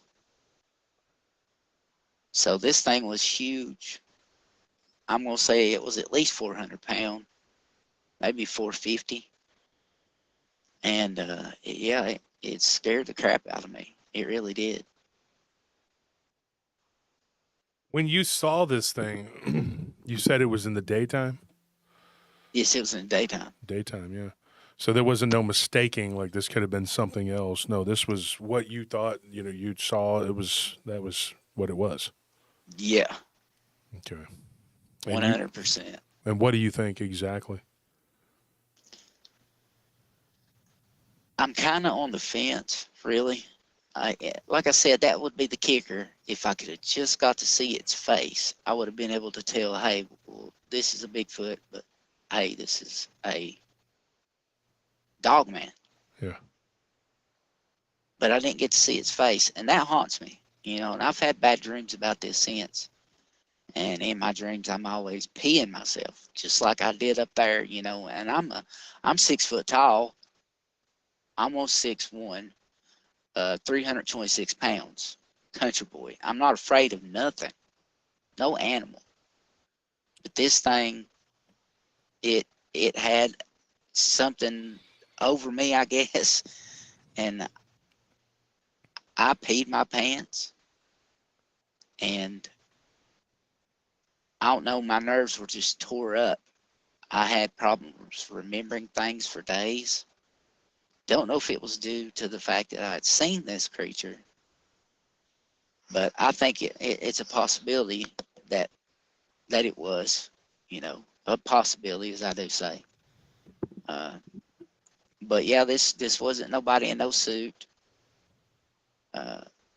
This wasn't your neighborhood crackhead, Billy, Depending upon the neighborhood, you know. Yeah, or Hillbilly Bob hanging out down the street, going on a midday stroll. Well, they're not. No, Most people aren't 8 foot tall, so I mean, you know. Yeah, true, and that's one of the things I thought about too. Well, this dude was tall. I mean, it didn't show no aggression, but I felt a certain way and was told in my head I shouldn't be there. So I'm just glad it was kind enough to run away from me and not decide to turn around, because 30 feet, oh, he would have been up on me before I knew it.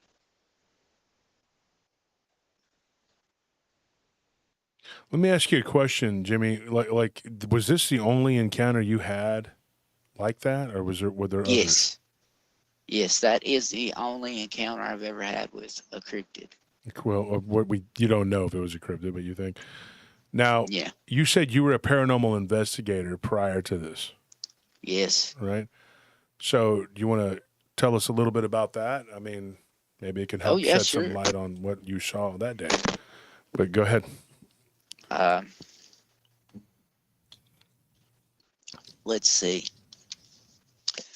From a young age, I've always been interested in the paranormal. Even in elementary school, I had a special librarian that would always save all the good scary books. I got my hands on Ed and Lorraine Warren's books back in elementary, along with some of the other top parapsychologists, Bob Gimlin's and Roger Patterson's famous video. I've seen it. I've read articles about it. Just anything that I could get my hands on that I could learn myself. In my 20s, or not my 20s, when I was 16, I had a girlfriend who told me that her house was very haunted, and I'd been there quite a bit. And I said, I don't believe in ghosts. And she said, you shouldn't stay. She shouldn't have said that. That night, she was going to one of her friends' house to stay, and I was going to stay with her brothers. They kept telling me and warning me how crazy it was at their place, and I didn't believe them until I was there that night, and it changed the whole thing for me and got me started on the journey of doing paranormal investigations. We were upstairs. Back in the day, we was playing Super Nintendo. I'll never forget it. We was playing Street Fighter. And on their bedroom, they had a blanket that was hung up, and it's in the summertime. It was getting later into the evening, so we opened up the door to go out onto the top balcony. And the balcony was as wide as the house was. Beautiful balcony, beautiful place to sit. Every little bit, we would see the curtain being pulled out like there was a draft, and it would go back. And then that done that about 3 times, and on the 3rd time it went way out, the curtain did, and then when it come back in, we heard this boom. And what it was, we got to looking, I walked out and went to the door. The door had been open, and it slammed shut. So I thought to myself, I'm going to set this up and do an experiment real quick. I set my shoes in front of the door and figured, well, I'll go back, and because there was just 3 of us there and we were all 3 in there, said I figured I'll go back here in a few minutes and it'll be, the shoes will be in the door with the door closed if it does happen. So I give it a few minutes, and her brother says, go check those shoes and see what they've done. I was like, all right. So I walk down the hallway, and further I get to the door, I'm noticing my shoes are not there behind the door. And I stopped and I looked up and looked down, and I was kind of pondering to myself, where's these shoes at? And then I just so happened to turn around and look, and they were set neatly on top of the bed, her oldest brother's bed. And I jumped, and I was like, I hollered at them, and they came in there, and I was like, they're like, what are you hollering for? It's like, dude, I set my shoes behind this door, that way when it closed, it would catch the shoes up. I said him in the floor. I said, can you see where they are now? And they look around. It's like, yeah, they're right there on the bed. I said, yeah, I didn't do that. We all were back there playing games. There's nobody else here. Your mom and dad and your sister's gone. And he looked at me and goes, oh, that is right. We've been back there with you the whole time. And a few choice words were said. And we were pondering on what else we could do. And it no sooner than we had closed the door to walk back down the hallway, the door unlocks itself and opens up real slow and goes up against the wall. So I'm standing there and I'm looking, and I'm like, yeah, okay. I was like, is that all you can do? And when I said that, we're talking about these old camp house solid wooden doors, the kind that when they slam, they shake that whole part of the house. Well, this thing slammed so hard, it had so much force behind it that it knocked pictures off the walls downstairs in their living room. It was just a weird place. And after that, every time I'd go there, I always felt like I was being watched. And it was a scary situation, to say the least. That was what really got me into doing paranormal investigations for folks, because I started out going in as the type of person, the investigator, to go in to disprove everything that you were telling me that was going on in your home. And a lot of stuff, you debunk it. Sometimes easy, sometimes it takes a little work to debunk it, but you debunk it. A couple years later, we got a call. Me and my buddy, we had just started up a team together, and he got a call, and then was getting Facebook messages on Facebook. A woman in Glasgow who had some young children said that her house was very haunted, and she kept sending us these videos of doors slamming behind her and stuff, and seeing shadows. So we scheduled a time for us to go to Western Kentucky so we can meet with her. It's about like a 6-hour drive there from where I live.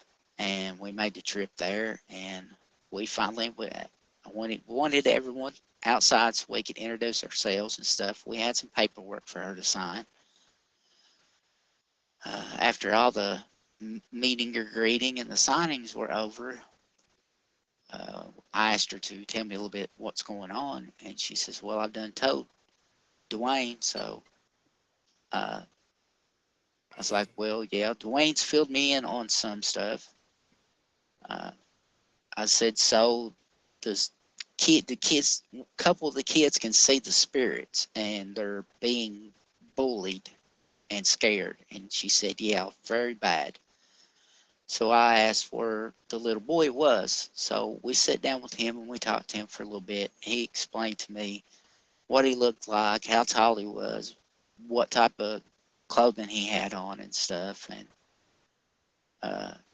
by the clothing, how he described it, it sounded 1800s, maybe late 1800s, early 1900s.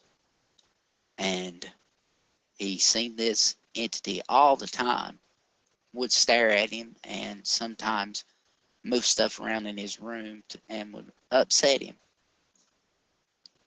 So we get into the home, we start doing our thing, we're videoing, we're asking questions, we're just walking through the house.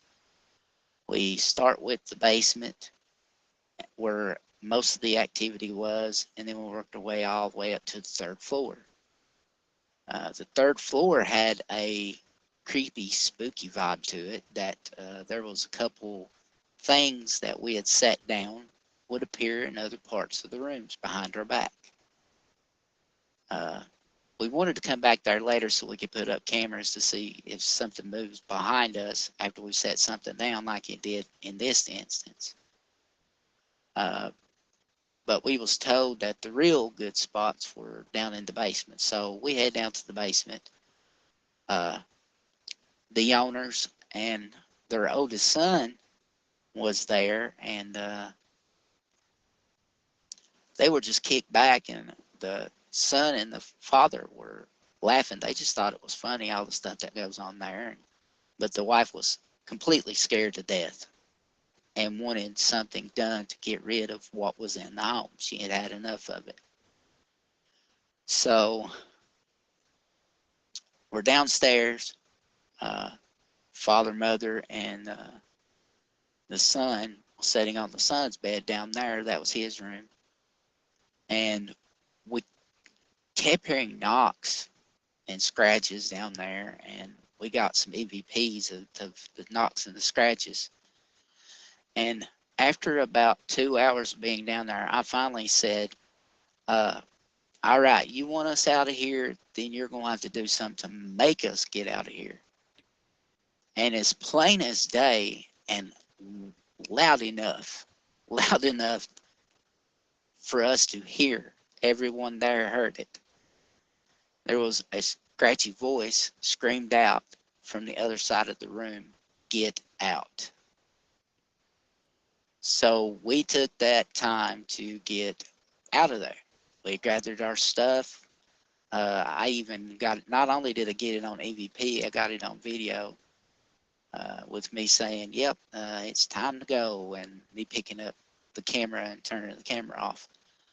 We walk outside, and before we leave, they were all letting us know about how grateful they were for us coming there and doing that. And I'm of the Pentecostal faith, and I believe in prayer. You know, prayer, Absolutely. it makes miracles happen with faith and laying hands on people. So I went and got my anointing oil, and I laid hands on all the kids, even the mother and the father.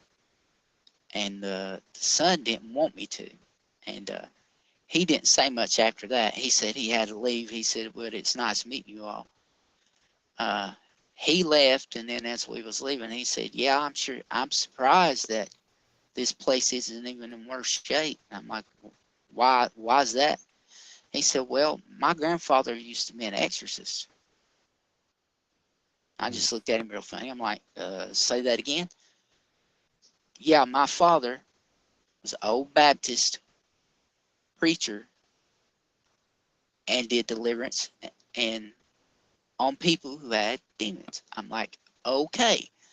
"And you couldn't have told us this before all this, when we was asking questions and asking if you had any questions about what we were going to do. And then the lady just blurts out, the mom says, oh, yeah, and our oldest son that was there, Toby, I think it was his name, he likes to play in the graveyard behind us here. There's a big, huge graveyard behind the apartment complex they lived in. And they like to do seances and magic and stuff with candles. And when she said that, we said, ma'am, we helped you, but it's time for us to go. And she's like, well, I hope you all come back. She said, what if it comes back? What if it don't leave us? Like, well, we'll figure something out. And then for like 4 years after that, she has begged us to come back. And I just told her, I said, with all the stuff that's going on and with the grandparent being an exorcist and all that stuff, it's untelling what you got attached to one of you all that's attached to the home, and your son's out here doing dark magic and playing around in a graveyard. I said, that's not good stuff. And I said, at this time, we're not equipped to handle these types of investigations. And I've known quite a people across Kentucky, and they would talk to them and stuff, and they would leave out the part about the exorcisms and the black magic and stuff that the oldest son was doing. And they couldn't get no help because they were lying. And it was just real fishy to me, so I quit answering their calls. But there's just here in the county that I live at, there's an old community called Lynch. Lynch is an old coal town.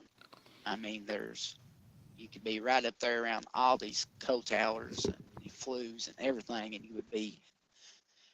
there's doctors, there was shower houses, there was small hospitals and everything. Company stores where people would go and buy products to eat and cook with. And in each building there is attachments.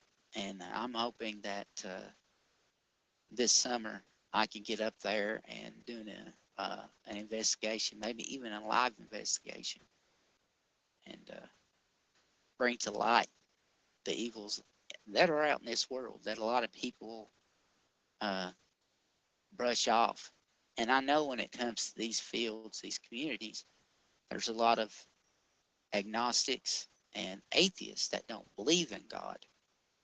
But I can tell you for a fact, God is real, demons are real, and they walk this earth. They can be quiet or they can be loud and let you know that they're there if they want to.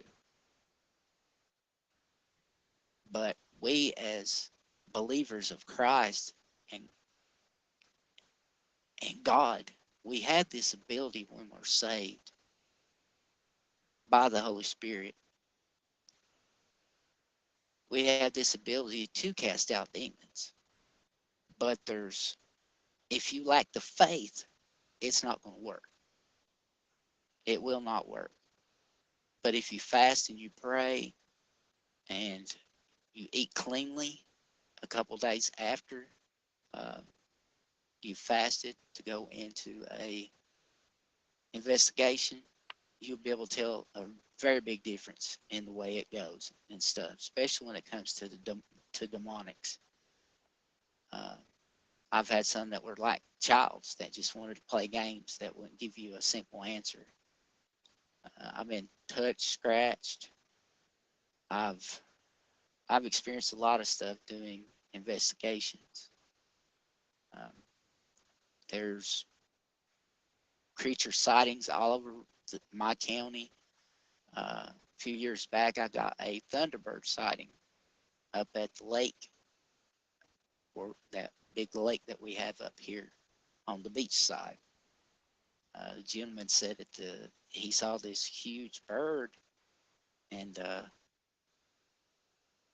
it was just flying right over the river part to get over into the beach side.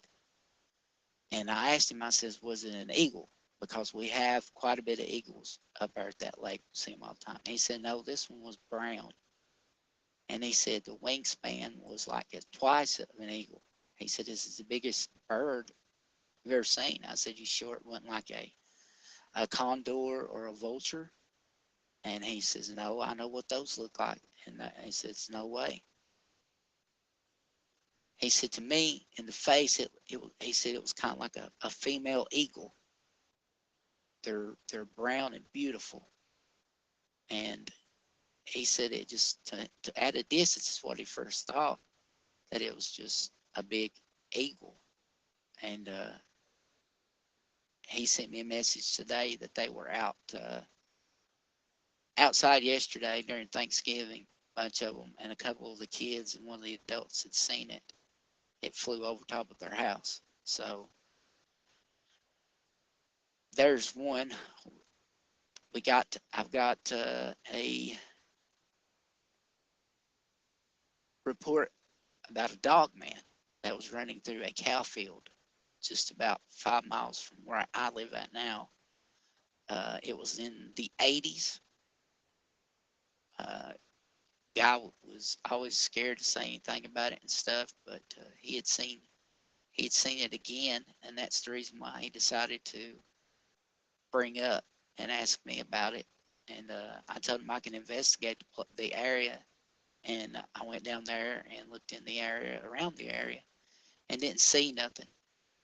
But the funny thing about it was, he says his cows are always in the same spot, and he says they go to a different spot when this thing is around.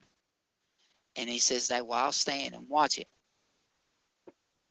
as it's walking through the field. Well, I went to check out the area a little bit more, and I walked over to the edge, and there was a creek, a big creek, and that was deep, and you could get down in, get water. And usually at a creek like that right there, there is meal opportunities. Other animals come and get water at the creek also. So that, to me, that would be prime real estate for a dog man if it wanted to stay in that area. There's food and there's water. What more can you say? But I didn't see anything weird going on other than that.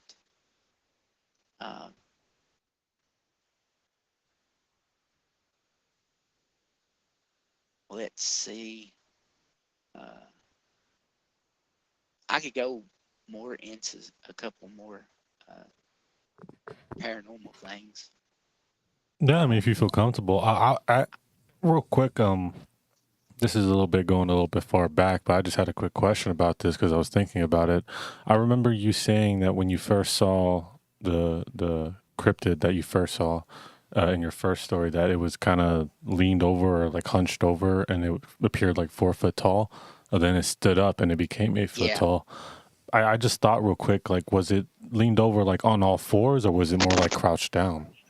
Oh, it was crouched down. Okay. See, I thought it was what they call a cinnamon bear in this area. It's the black bears, the pigment. They lose the pigment in their hair follicles, and it looks red, like a reddish brown, and a cinnamon color. So that's what we always will call them, cinnamon bears. But I hadn't seen one in years, and I was just going to watch it until the thing stood up, and then it was. Yeah, I was gonna say, like, if it was on all fours, then it would be like, oh, that sounds like it's a dog man. But if it was crouched over, like, it makes it like, who knows? You didn't. But I noticed also when it turned its head towards me to listen, there was like, I couldn't see no face because it didn't turn its face towards me enough, like it didn't want me to see its face. So it was more like just kind of like leaning its ear towards you, like. Yes. Yeah, it was using them big old Buddha ears, as I was calling them, to get some sonar going on so you hear stuff. And then when I made that last step, stepped on that branch, it just took off on me. I mean, it ran like I've never seen anybody run before. That's really interesting too, because The Buddha ears. well, I mean, that's normally supposed to indicate wisdom because your ears never stop Yeah. growing, so they just in get Buddhism, bigger. that's true. Yeah. So I wonder if like that thing is just really old, and that's why it just grew those ears out that way, or if it like I've never It's heard of that before. It's a possibility, I believe. It's a possibility that was older. Hmm. Well, also that. Sorry, go ahead. No, you go ahead, Josh. Well, I mean, I was going to say one of the things that could be going on with that is that they have this type of creature, and of course, Brenton Sawin had talked about it on his show, the Darrow, the Yes. Shaver mystery, and the inner Earth, and these creatures have been known to have big earlobes and drooping noses, and in fact, we talked about that not too long ago. And Tony, we were talking to someone she was from Vietnam, and I tried to get Tony to talk to her, interact with her, and she was just like, no, this guy's not from Vietnam. He's Mexican. And I was like, no, he's from Vietnam. She didn't want to believe it. And she was like, "Are you from Vietnam?" And I was like, "Sí." He was like, "Sí, señorita." And she was like, "Okay, yeah, you're trying to pull." Now, she was from Vietnam, from South Vietnam, far down and like right there on the coast. And she said that she had gone into a tunnel with one of her siblings, with her older brother, and he kind of tricked her into going down in there. And of course, we got this story, and I covered it with Tony. We talked about it, but she saw these two little diminutive pig, the way she described them, like pig-looking creatures.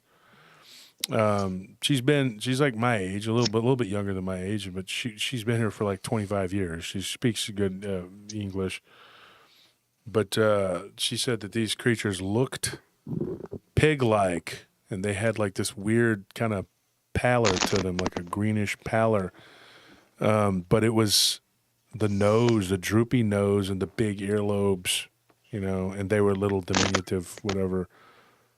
But it kind of reminds me of like what when you're talking about with what could be this Bigfoot creature, or it could be a giant. I mean, you saw fur, right? Oh yeah. Yeah, so maybe it wasn't a giant, but fur. Yeah, it had a cinnamon color. But some of these red-haired giants, they're covered in like hair. It's not fur; it's hair. And is this unsweet tea? Yeah. Okay, thank God. And anybody else eyes burning in here? My eyes are burning like bad. Not really.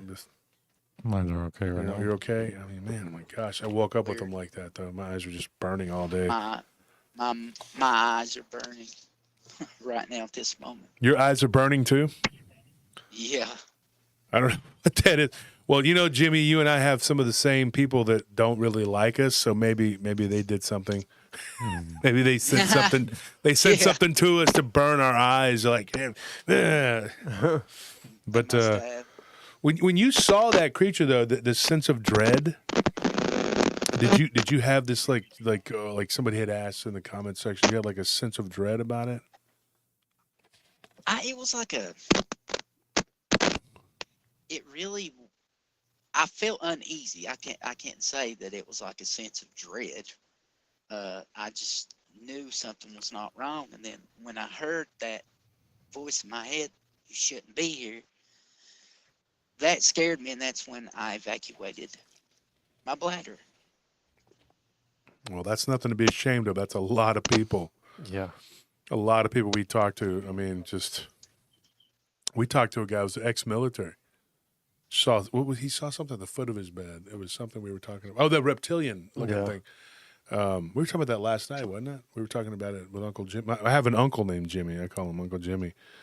His name's James, but I call him Uncle Jimmy. But we were at his house last night after the big Thanksgiving thing we had. We have it at this church, but then we went over there and we watched the game, and we were talking with his wife, Mona. Shout out to her. She likes to listen to my show, but we were talking about this. There was an ex-military guy who saw like this reptilian thing. And I mean, like I didn't, I'm not going to say who he is, but I mean, he just completely lost it, and he was embarrassed by it. But I was like, what do you expect? You see a dragon-headed looking creature in your house, and or if you're by yourself out in the woods and you encounter some sort of furry demon, you know, Yeah. I mean, Yeah. something could happen. I mean, you know. I mean, especially in your situation where it's like, you know, you spend all this time looking and looking and looking, and then you're like, well, I'm just going to try to take it easy today. And then all of a sudden this thing just pops up right in front of you. It's like, Yeah. what else could you do besides just, you know, freak out? I mean, it's You know, one thing like I to be said, prepared you know, for it. I wouldn't. Like I said, I was not doing that day. I was not looking for cryptids. That was the farthest thing from my mind. I was going through a grieving process still real hard. Yeah. When I lost Melissa, I mean, we'd been together since we were like high school. We were high school sweethearts, and I had a real hard time. And then when I got up there, it was just a change of scenery, and I started feeling much better, and I could feel that weight on my shoulders start lifting up some, just enough to where I can. Because I remember stopping at the bottom of the mountain and stretching and thinking, "Well, this feels good." Smell the air, and I was like, "All right, Lord, I'm coming." And that was the whole time I was going to be up there. You know, I was going to pray, and I've been fasting and was just getting closer to God, and I was just going to ask God, you know, to take this depression, take this pain, you know, from losing my wife away from me. That was the main goal, and then I run into this thing. So I just read a interesting comment. It says, I honestly think Jimmy's vulnerability at this point in time caused him to see this thing since the veil was thin for him.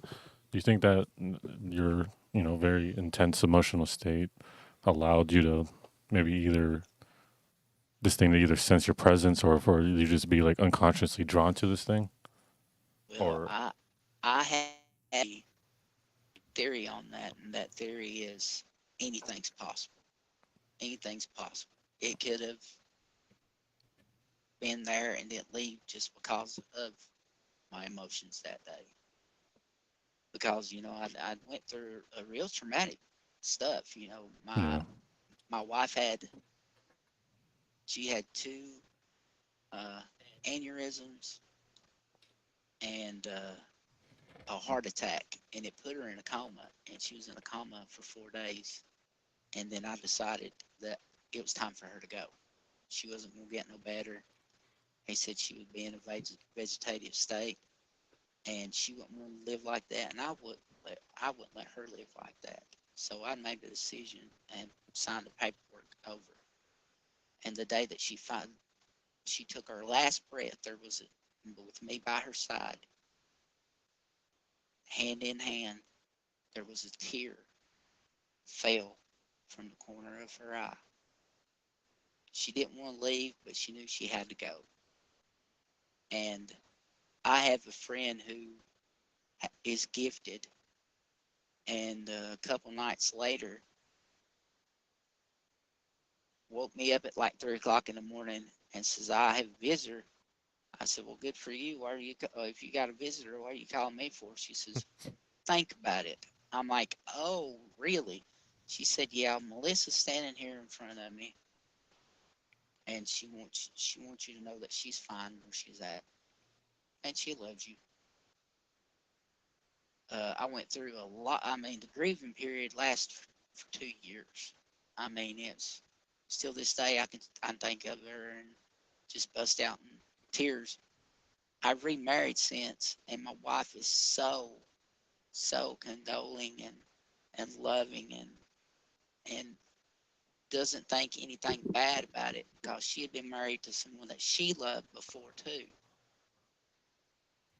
and then ended up getting a divorce, and she still has feelings for that, but not like wanting to marry him feeling. She cares for him, and she's always there every time I cry, and she knows when I cry that it's over Melissa. Her birthday's coming up, and her birthday is the 23rd of December, and it's always hard for me. And she's always sympathetic. She's always there for me. She always lets me know. She gives me my time that day because I'm not talkative. I'm down, depressed, and just not in a real good Christmas mood, but I still do it because she loved Christmas. That was one of her favorite holidays. Christmas and Halloween. We always went all out for both holidays.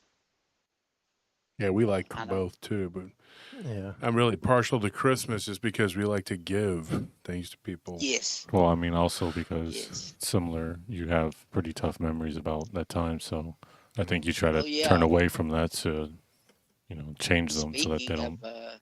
speaking of giving, last year I was able to round up enough donations to get 10 food baskets with the turkey for Christmas, and I decided to do that again this year. And the only way I was able to do it was through donations of awesome people.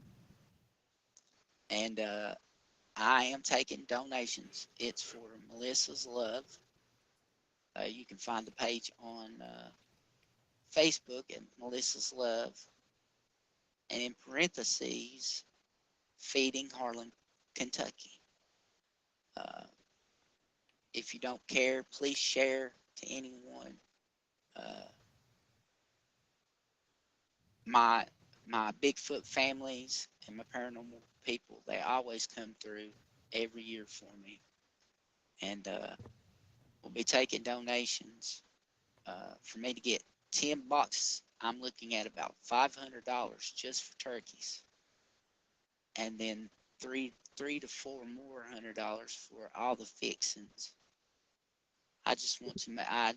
Last year I just built the box up to where it was basically just a meal in a box. All they had to do, everything they needed for the meal was right in the box, and just to see the smiles on the kids' face, of course, afterwards of visiting with them and getting shakes and hugs, I had to have a couple seconds to myself so I could cry because it really, really touched my heart. I was in that situation at one time growing up as a kid, and there was people who would bring us something right at the last minute, and it would make us, we would get so excited over it. And I thank God that He gives people in my life that will help me out like that. So I have a Cash App at Josh, if you don't care. It's $ Big J Jimmy, or Jimmy, capital J, Jam, lowercase j, 43, for anyone that wants to donate and help me out this year to get some gift boxes together for needy families here. There's places here in this area, they used to do it quite a bit, but they don't do it no more. And God just put it on my heart last year to help out. So I'd greatly appreciate it. Anything that you could give, even if it's $1. If you live close by and you don't have money, but you got food, I can meet you somewhere, and that would be great. I'll be videotaping this process too, through the whole thing, and putting it up on my YouTube channel so everyone can see where the money went to. So nobody can say, hey, he spent all this money on himself. So. That's a good idea. And then, but then Yeah. people are going to be like, "Oh, you're videoing your good works." Yeah, no good I deed ain't can worried go about without that. question. We do it That's every the- year. We don't ask for donations on ours, but we do it every year. Like all of us, we do it, and it's something we've been doing for since As long as I can 2000. remember. Yeah, as long as since you were a kid, Tony.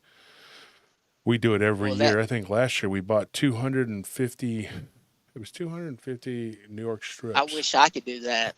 Yeah, we I- do it big. We go big, and it's what you're doing is commendable. It's admirable, and you help people. I like to give them steaks because at Christmas, but they can eat it any time. We freeze wrap them or whatever. We used to go through That's Taylor meat. awesome. Now we do Thorndale meat, but it's something we do every year. It's I think 08. Yeah. Was it Wow. 08 or 09? God bless you. It's boys. probably That's since awesome. 09. Yeah, '09. Yeah. Yeah, and we were doing it for family in '08, but then we just started doing it for all of our employees, our workers. We do it for everybody. We don't just a lot of people though, whether they tell you or not, they can't afford it. They can't afford to pay the prices for steak is unbelievable how much food costs now.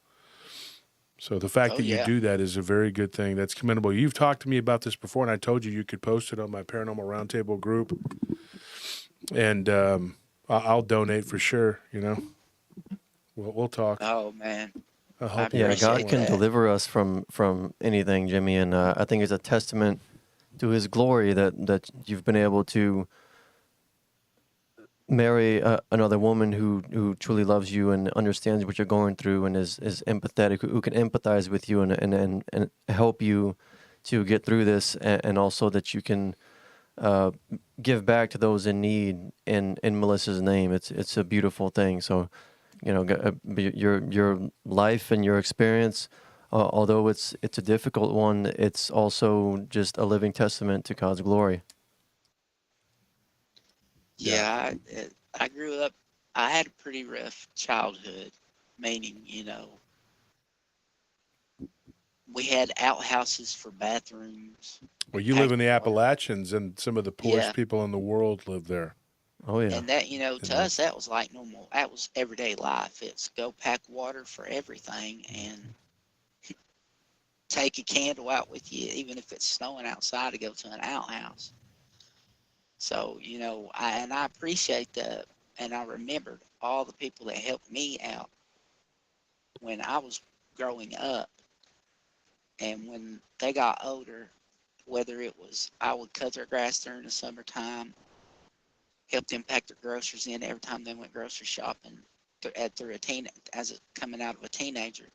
I done whatever I could to help those people, and just God, like I said, God just put it on my heart to help, and I was talking to him. I was like, Lord, nobody's going to help me do this. Nobody's going to help me do this. And he told me this was a different voice, and I knew it was God. He said, you tell them about it. I'll touch their heart. And I said, okay, Lord. So I did. And then before I know it, there was people who stopped by the house, bringing turkeys, boxes full of dressing, macaronis and cheese, just everything that was needed for that meal. And I was able to get, with some extra money that was donated, I was able to get the turkeys. And it was great Christmas last year. And I loved it. Just a smile on the kid's face, knowing that they're actually going to get to have a dinner. And the parents telling me we didn't have nothing. We was just going to eat a bologna sandwich. I was like, no, no, no. I said, the Lord says right now, see, I'm showing you, you're going to be eating turkey tonight. You're going to be living it up. I said, you go in there and fix that turkey and y'all have a good time. I think it was 2010 when Martha died. Yeah. And 2010. the funeral was very expensive, and that's the mother of my friend Daniel that I saw this dogman creature with when I was 15. And the family had to come together to pay for the funeral, and we helped with the funeral. But what we did that year was really fun, and it became a tradition that we did year after year. We took care of all their grandchildren's toys, everything that they wanted, video games, everything. We paid for everything. It was me, Anthony, my brother, Scorpion, and a couple of the guys we worked with, and we all just, I mean, these people, we took money out of our own, like their own paychecks, my paycheck, everything. We just paid for it. My business partner, great guy, he pitched in. And because they had to pay for the funeral, they didn't want to do a cremation because then they don't believe in that. They're Pentecost too, and they didn't believe Yeah. in cremation, and so we ended up taking care of But that was a very satisfying year. That was year, Yeah. and then we decided to do it again and again. And there was one year, not putting Tony on the spot here, but your family was a little short one year. There was a financial situation, and Mhm. we got you some stuff. We took care of you, but then we just took care of y'all every year after that. Yeah. You knew that the good stuff was coming from us. Tony was a kid, and Tony wanted a telescope. Well, you got a telescope one year, I got a microscope. and then you got a microscope. Yeah, a lot I of also got last those. year with the leftover funds that we had, I went and bought toys and to take back. I think it was Christmas Eve. I did the boxes on the 22nd, and then on Christmas Eve I took presents back. And the kids I wrapped their arms right around me, and some of them even cried. Yeah, It blesses you, man. Just seeing that. I mean, and it does. Let It's me- sad, but it really blesses you. I'll tell you a story while I got you on here, and this is a Christmas. I don't want to say miracle. I don't know, but it's a Christmas story, and it is paranormal to a degree. There was a guy that used to work for us, him and his wife. This was 2012, I believe. My years, it runs through. When you get to be my age, you're like the other day, and it's like 5 years ago, you know. And young Yeah. people, they're just like, you're old. You know, yes, I am, and I'm smarter than you. But It's not saying much, though. but you know what I told he was struggling bad to pay, and he was working all he could. We were giving him a lot of hours, and they were on the verge of losing their place. They had 2 children, and it was just a no-brainer, you know. So but we had no idea. We had no idea that it was like this. And so what we did was we told them, we said we're going to give everybody a bonus. I think the first year we did the Christmas, I think it was 12, wasn't it? Yeah. When we started doing the Christmas bonuses, and because we were established enough to where we could give them a decent bonus, you know. And we were giving them everything we had, and we told them, hey, don't worry about it. We got your children. Just give us their list. He didn't want to do it. He wasn't asking for a handout. But I said, give us your list, and we'll go pay for we'll get it. We'll get it. Don't worry about, you know, that's one less stress you have to worry about. And he's like, well, you know, are you sure? I got 4 kids. We had four kids, didn't he? He had 4 kids. Mm-hmm. And I said, don't worry about it. We got it. We got this. And we took care of it. And money was a little tight for us that year. I remember we had lost one of our big accounts, and I just was not worried about it. I was like, we're not going to worry about it. We'll get it back. You always get it back. Trust me, you will get it back in spades. It always happens. I have faith. I believe in that. And so we took care of it. And then his wife cried. And we all kind of started crying in the parking lot there. And she took me to the side, and he was talking to Anthony and my brother. And she told me, she's like, call me tomorrow. I want to talk to you about something. And it was the day after Christmas we talked. So I called her, and she says, you have no idea. She was crying on the phone. I had her on speaker. Anthony was there. And she said, my husband had tried to end his life because of the embarrassment, the shame. He couldn't take care of his family. They were going to be evicted. And it was it was one of those things where she said, she's like, I don't know where, and he was not that kind of person. I never, that I knew him, but she was like, he was just he couldn't take care of us. And she's like, we were going to have to go live back with my mother, who didn't like him. And so she wasn't going to let him live with him. And she held a grudge against him because at one point in time, he tried to because her mother was a very controlling person, and she told me this herself. And she said he tried to get me away from my mother, which eventually was a good thing because she was very manipulative and controlling. And so she was like, yeah, he can't come. I don't want him around, you know, get rid of him, whatever. He's a bum, whatever. Never knew him that way. I knew him as a hard worker. He was quiet, unassuming guy, but he didn't like asking for anything. He was a very proud guy, but he said, look, I'm doing really bad. And they were going to take his car. And so we gave her a job, him a job, and they just worked. And then we even helped with another person whose wife that worked for us. His wife babysat for them, the kids and all that. And we I think that year more than any year, we put ourselves out quite a bit.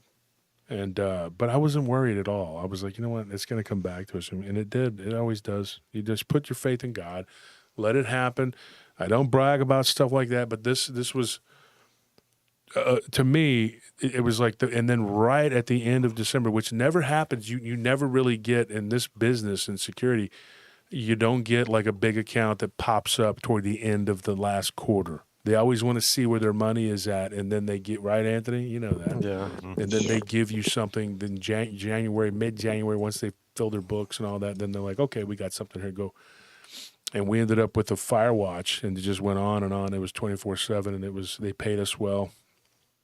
And then one of their other buildings went down, and then we had 2 people, and it just took care of that problem financially. And I told Anthony, didn't I said this? I said it always comes back. It doesn't. You don't lose. Yeah. And it's just money. I know it sounds like people say, well, it's just money. Believe me, I was poor. I was destitute. I was living in my car. There was a time when I had nothing. Okay? And I told everybody, I said, we're going to be fine. We're going to be fine. I'm not even worried. I went to bed. I did not lose sleep. Comes back to you. And it did. It came back to us in a big way. And we've just done that every year. We've done that every year. And God sends people. Like it's like that. It's like something always happens, and we know who to help. We got a couple friends that we helped him and their kids, and it was the next year. It was 2013, and they're doing great now. They bought a new house, and they're doing good. You know, I see them on Facebook, and their kids are in college. But in 2013, we were able to take care of their children and them because it seems like every year there's somebody that needs it, and God points you in the direction, and that's just what you do. And if you balk,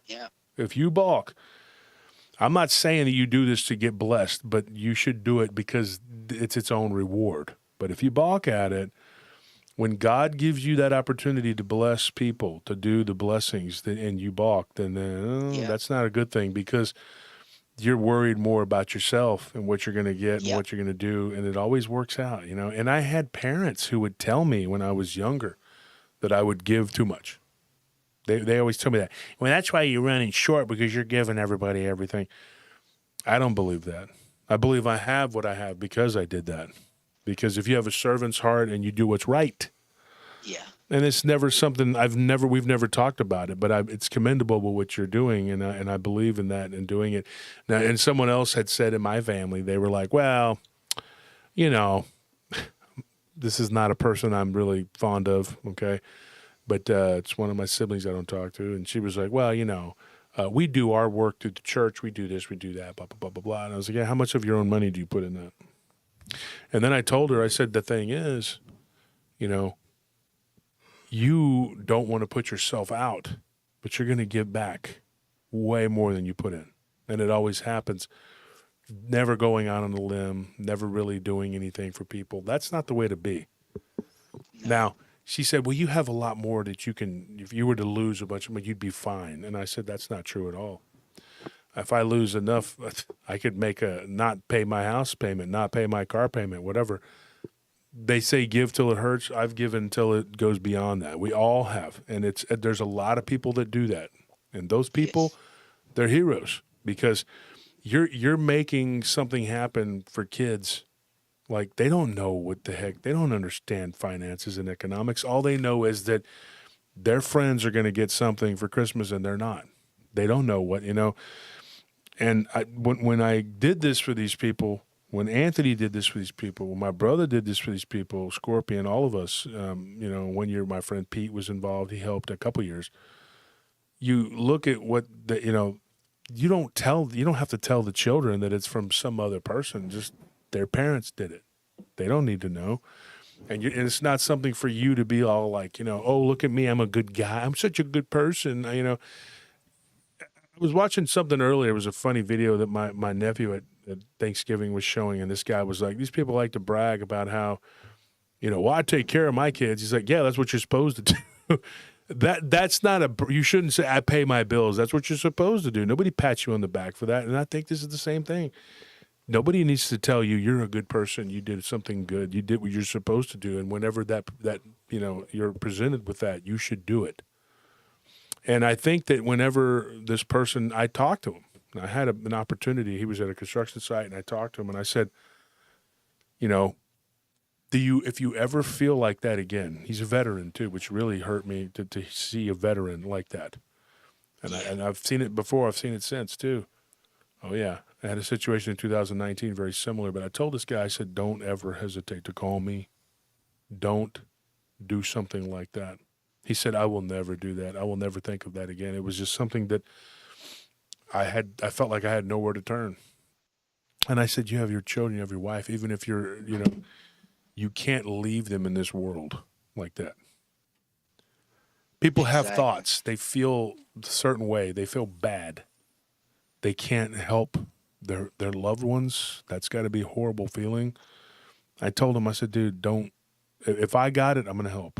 I'm going to help till the day I die. That's the way I am, and even for me, I can't work, so I'm on disability. And still, even I throw my money that I don't have into it just to help. Because you've been there, you know what it's like. Yeah, and I have to. And my goal is, if I can get my subscribers up on my channel to where I can start selling merch, I'm going to take the money from the merch that I sell, pile it up to the end of the year, and then I'm hoping that I can do gift baskets and presents to children. Yeah. And keep going with that. You never know where you may end up with that. That's my goal. And I know the Lord. I've got the faith, and I know He's going to bless me, and it's going to happen. So. Yeah, 39, Seanman, he says, a good person does something good when no one is watching just for the sake of doing an act of kindness. I asked my listeners this one time. I guess people are dropping out. They don't want to hear about this. Look, I asked my listeners this one time, and I said, dude, if you really want to test yourself, ask yourself, would you still serve God? Would you still do goodness just for the sake of doing it? If there was no reward at the end? If nothing? If you knew you were just, you weren't going to heaven. No matter what you did, you could be as good as you wanted, but it's not going to happen. And you knew that 100%. Would you still do good? And I don't think a lot of people can answer that. I've done this since I was young. And I went through a period where some really bad stuff hit me. It was one of the multiple times I've been tested in calamity. Lost my job. My car broke down. My girlfriend at the time bailed on me. That's no big loss. She turned out to be not a good person anyway. Barry, thank you for that donation. We appreciate it. And then I got sick. And it was a friend of mine who reached out to my dad and asked my dad to help me. And my dad helped me. But I don't know that it would have been me as much as because my friend had asked him, because he said, why don't you ask your parents for help? I knew my mother wouldn't at that time. And I told him, I don't want to, don't talk to my dad about it. I don't want him doing anything for me, because my stepmom always made him pay for it or made me pay. It was always some sort of, and so he would resent me, but I did fall on my knees and I prayed and I told God, I'll behave, I'll do good. And of course I didn't keep my word to God. I did a bunch of other things and went off the rails again. And, it wasn't until years later when I really got my life together and that was it, no more. Yeah. And you fall short. We all fall short of the glory of God. And there's people that sit there and they tell me all the time, they're like, I don't feel like I'm a good person. And I feel like I'm not on the right path, but I try, What I told this person yesterday, a couple days ago, I told her, I said, you know what? If you weren't a good person, you wouldn't be thinking about this. It wouldn't concern you. You would not care to be in God's good grace. You wouldn't give a darn about it. You wouldn't be talking to me about it. Exactly. So I told her, I said, this is proof to me that you actually do care. She wasn't trying to convince me of anything so much as just she wanted to know that she wasn't a bad person, and she had all these weird experiences, and her sister and her brother had told her for years, oh, it happens to you because you're bad. You're the evil one. And someone very close to me has told me that their siblings did that to them. And I told that person, that I was talking to, I was getting their story, and I said, look, the fact that you even care about it says a lot. Because there's a lot of people, they don't give a crap. They don't care what anyone in this world thinks about them, which is probably fine. But they also don't care what God thinks. They don't care what anyone thinks. And they'll take and destroy and do and cajole Exactly. and lie. They don't care. They do not care. And so, the fact that someone gives a darn enough to worry about it speaks volumes about them and their character. And one of the hardest things to do as a man, too, is say, I need help. I need help. And, there was a time when I reached out and I asked for help in my early 20s. I was going through some stuff, and, nobody did. Everybody, I think, just kind of thought, you're a strong guy. You're very strong mentally, physically, spiritually. And they're like, you got this. There was nobody stepped up and said, hey. And I did. I had it, and I went through it, and I asked God for help, and I knew that God had plans for me. I just didn't know what, and nobody really does. You don't know, and it may be as simple as just, testifying to someone of God's goodness, of his strength, the true God, the God of Christ. Now, I know I'm controversial, and I know that I've said that I don't believe everything that's in the Bible. I've said that, and people get so mad at me. They call me a heretic and a blasphemer, blah, blah, blah. And then I tell them, I said, because you don't understand the translations of the Bible, you don't get it. If you don't, and that's the sad thing. Yeah. It's been messed with a lot, and it's very I'm hard. the same way. Yeah. I'm the same way. There's parts of the Bible that I don't believe or agree with, and that's just, it's called discernment. It's a gift from God. Yeah. Yeah. And I don't beat people over the head about it. I mean, I help anybody that's in need. And one of the things I didn't like, I went to a church for a little while, and I'm not going to put them on blast, but I didn't find my peace there, because one of the things they did, they helped people who were Christian, but they weren't helping anybody outside of the church. And so I asked I'd say leaders, one or two of them, and I said, why is it that we don't help them? Why do you not help people who are? And they say, we have a hard enough time helping our own. We can't be out helping. I said, you're an example for your religion. And the one guy was kind of snarky, and he says, well, you say it like you're not a part of our religion. I said, I'm not. I'm absolutely not. I said, I'm not a part of a religion. I'm a follower of Christ. Amen. And I told him, I said, I'm not with this. You don't help people unless they're part of whatever, because you may be the only thing that they know of in your religion, and they may look and judge as they like people that believe in Christ. They don't do nothing for anybody. They may think that. And then they judge the entire flock on what and that's messed up, because you don't want that, I mean, people always try to trip you up too, and they're like, oh, you worship something you can't see, you don't, and you can't fathom it. And I said, I wouldn't worship it if I could fathom it. If I could fathom God, why would I worship it? That's why I told him. I said, that's why I don't believe in he's like a man. They had arm, legs, and all that. God doesn't do that. There's no man-like qualities. And it says in the Bible, he's not a respecter of man. There's a reason, because he's not one of us. He's not. And so there's certain parts I don't agree with, and people have been upset with me, and they've said all kinds of things. I've had death threats, even lately, people telling me all kinds of crap, and I'm just like, I don't care. You're talking to me, and with all that, it's like, and then it's the funny thing too. People say, well, you shouldn't let everything everybody says bother you. I said, I don't. What you see is maybe 10%. There's a whole bunch of it that just goes right in the trash, and I don't even care.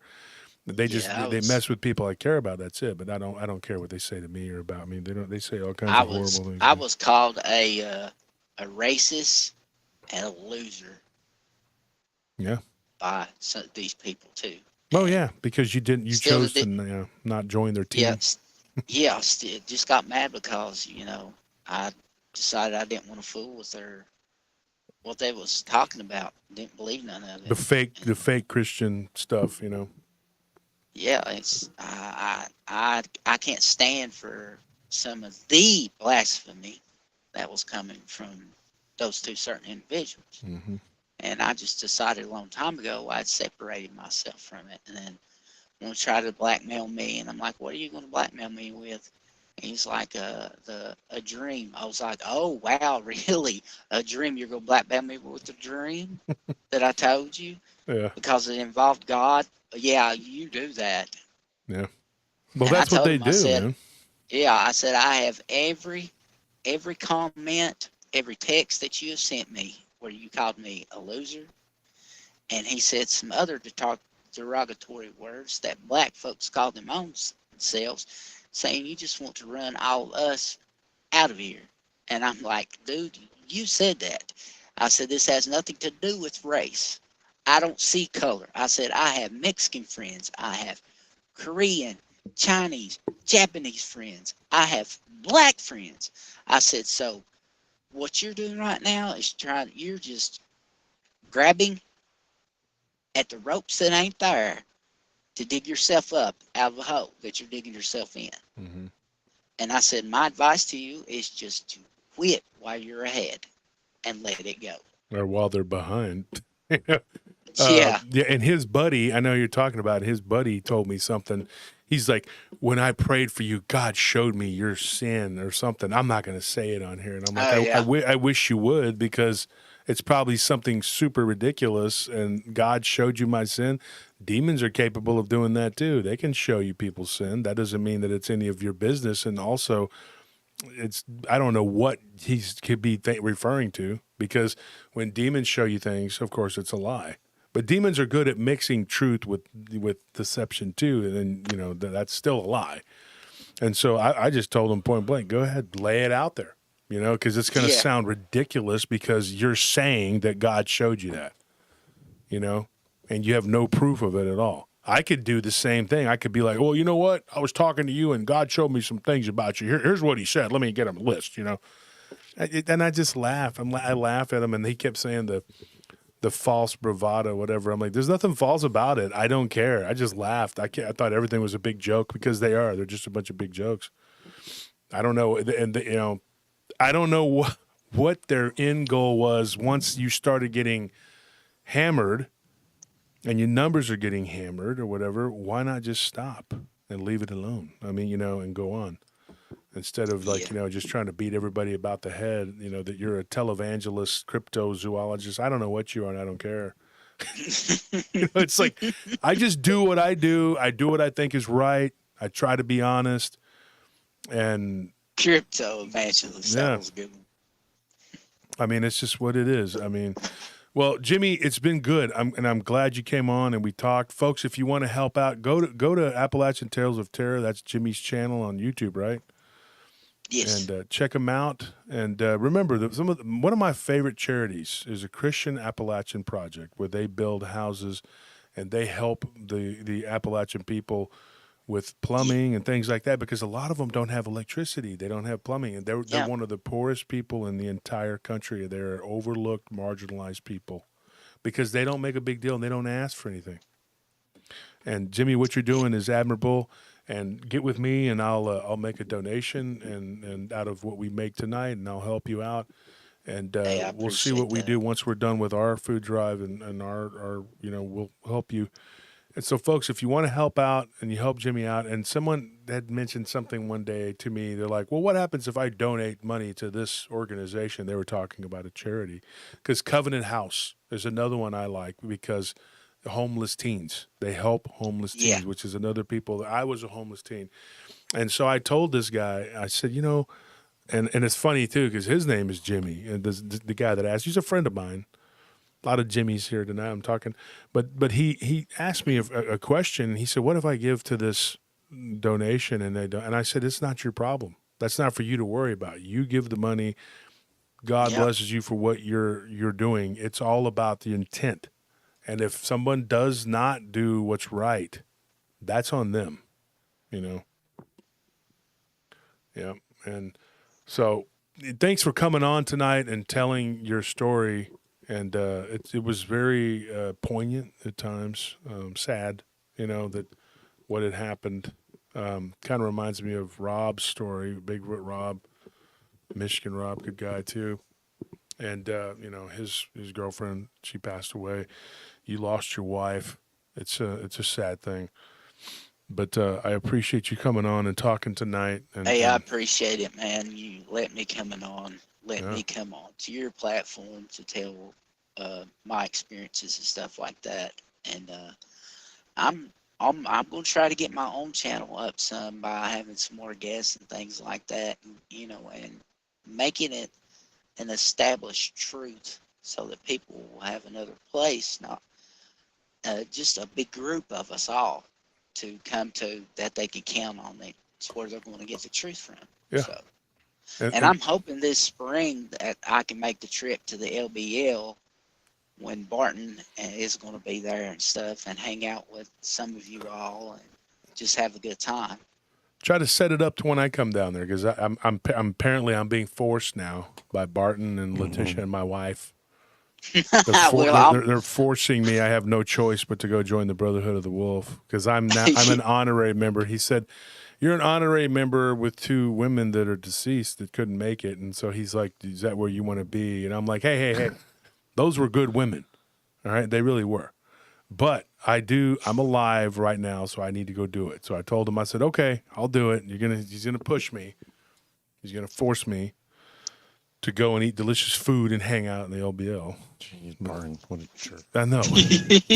Way to go, Barton. What's next, huh? You got to swing your sword around, kill ticks with it. Oh, we're gonna have a good time around a campfire, huh? Freaking rude. Trying to get ate by a giant monkey from the woods. Exactly. Or a pup, or a wild pup from the woods. Yeah. Thanks, Bart. Yeah. Do you think you'll be able to make it to our 3rd conference, Jimmy? It's going to where it's going to be at. It's going to be here in Texas, in Austin, or around here anyway. That's I'll see if I can work something up and maybe get your guys' way. Yeah, I would love to have you. It'd be cool. Yeah, check it out. Come hang out.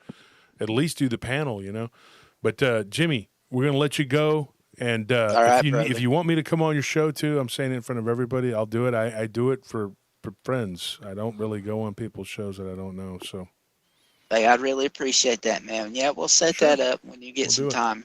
Yeah, and I'll make and time, the boys, Anthony and Mushu's, they're welcome too. Oh yeah, definitely. Yeah, cool. Check us out tomorrow night. We're going to be on Truth and Bass's show tomorrow night, an impromptu truth, talking about all kinds of stuff. All right, Jimmy, we're going to run, dude, and you keep your chin up, keep doing what you're doing, keep fighting the good fight, and don't worry about what these people say or do. They're of no consequence. There's nothing there. They're just a lot of talk. All right, brother. God bless you guys, and you all keep doing what you do. Yep, you too, brother. I'll see you. Later, Jimmy. All right, man. All right. Later, guys. So that's Jimmy Blanton. Been a friend of mine for a while. And he endured a lot of mess with these people messing with him, and because he didn't want to turn on me and join their ridiculous cause to be relevant. Yes, they just... you can't stay relevant by attacking people. I mean, if you want to be something, do something, then do something on here, do what you got to do. Just constantly, preaching, about some guy, is not going to get you where you need to be. I think they learned that.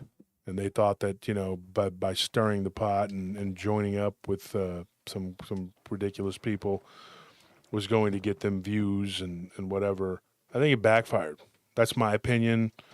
I think it's set a tone, though, for people in this community that, how you get recognized, you do good work on your show. You provide real content, real people, and you do what you got to do. There's no shortcut. There is not a shortcut. I don't, and I'm going to get to the bottom of this. I don't know what it is. What's up? I was going to say, even if there was a shortcut, it's not worth it. I mean, when you really think about it, buying views and buying subs and stuff, might seem like it's working out for you, but you lose that connectivity or that connection that you gain from having a community like this. And you also lose like that input, and also having that verification that you are doing a good job. And you kind of lose that satisfaction of like, yeah, I built this myself. I have all these people who will be like, yeah, I like this show because he's doing something good. So you're just really hurting yourself in the short run and even in the long run, because how long can you really go buying views and subs before, you just start looking at irrelevant? How much money you're going to put into something that isn't going to help you really? It's just a waste of time. Yeah, eventually you're gonna have to just actually start just making good content and caring about what you put out there, caring about the quality and caring about the people who give you their time to actually watch your content. I mean, just don't even bother doing that at all, because if it does come out, especially, with this social blade and everything else, it's very obviously you're able to tell on irregular, jumps in views and stuff like that. So it's very easy now to figure it out, to be like, yeah, something doesn't look right here. Mm-hmm. So it's better for you to just do things by the book correctly. I mean, And the bottom line is just to be a genuine person, I think, is the most important thing. Like, like tonight, like we had some people dropping out, like whenever we were talking with Jimmy about his work about giving back, and then we got into that subject, and we kind of shifted away from cryptids and like paranormal experiences, and went into just doing right and why it's important, and why faith is important, and this and that. And I guess a lot of people didn't want to hear that, and there was a significant drop in the number of people watching, but it didn't bother us, and it didn't change the trajectory of the conversation, because this is us being genuine. Wolf and Jimmy, we're having a genuine conversation. It's and an exchange. Yeah, exactly. So like if there weren't genuine people, Wolf would have seen those numbers go down and told Jimmy, okay, you know what, let's shift the conversation back to Bigfoot and cryptids and this and that. But that's not what happened. Yeah, and ghosts, cryptids, and aliens, they'll all be there. Yeah. But sometimes things need to be said. That's what that's what the live stream is for. We don't really do that on the 1 hour podcast episodes. We do it here. And if you want to know a little bit about us and get to know us, we are going to do something though.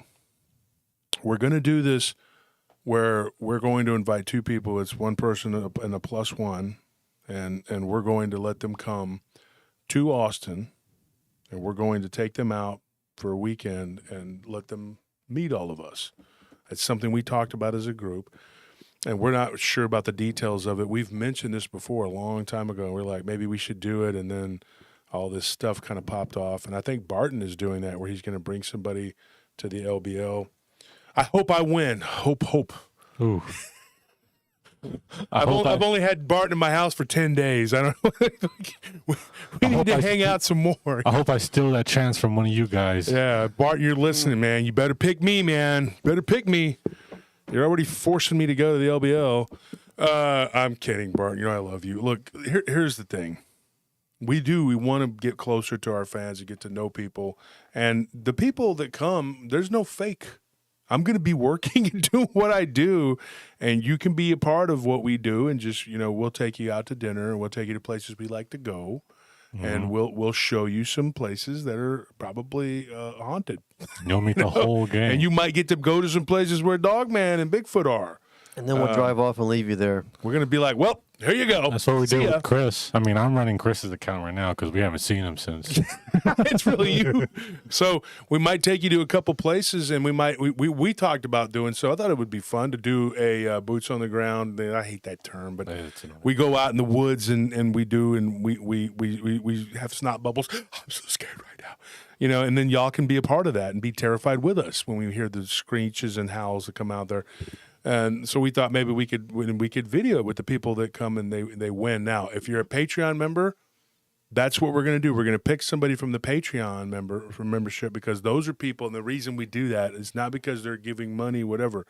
It's very simple, and I'm going to explain it. Because if you're paying money to help support the show, there's a less likelihood, and this is something that my actual attorney actually talked to me about. I have to do that now because of these people, but he's like, they're less likely. What do you say? They're less likely to be fraudulent. Yeah. But nobody's going to be giving you money and then go, hey, you know what? So so we're going to pick people for that, and it's sad that we have to. We have done everything though to keep this content free. We try to stay free with it. We haven't charged. We haven't put things behind a paywall. And Barton says, I have a standing invitation. Well, I'm going to come as soon as it's not cold as hell. But as soon as it warms up, I'll be there, brother. You know that. I give you my word. My word is my bond. I don't break it. We'll be there on a day that doesn't end with Y. We promise. We can go to another language for that, though. There's other languages that don't end in Y. You just messed up. But what we're doing though is we're just being very real and very honest, and I'm hoping that everybody will understand. We haven't put our stuff behind a paywall. We've done everything we've said we're going to do. We're not fake. We're not lying. We're not, we don't use AI generated anything other than the thumbnail, the art. Yeah, thumbnails. For transparency's sake. And I am going to get with YouTube because something happened. I don't know what this is. I don't know if this is legit or maybe it is. I don't know.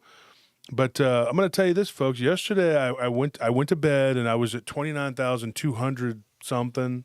Mm-hmm. Today, and I wake up and it's 2,400. Yeah, I saw that too. So there's a significant jump. We went from like this last month of like taking a little bit to get to even 29. Well, no, it wasn't a little bit. We're at about 600 every 28 days. Yeah, so I was going to say, like, it took about a month. Yeah, but then all of a sudden there's a significant jump now. I don't know what that is because somebody could be trying to mess with us, and I'm going to find out. And I'm gonna if it's not real, I want YouTube to take it off because I don't want fake. I don't want any of that, and I don't need somebody doing that.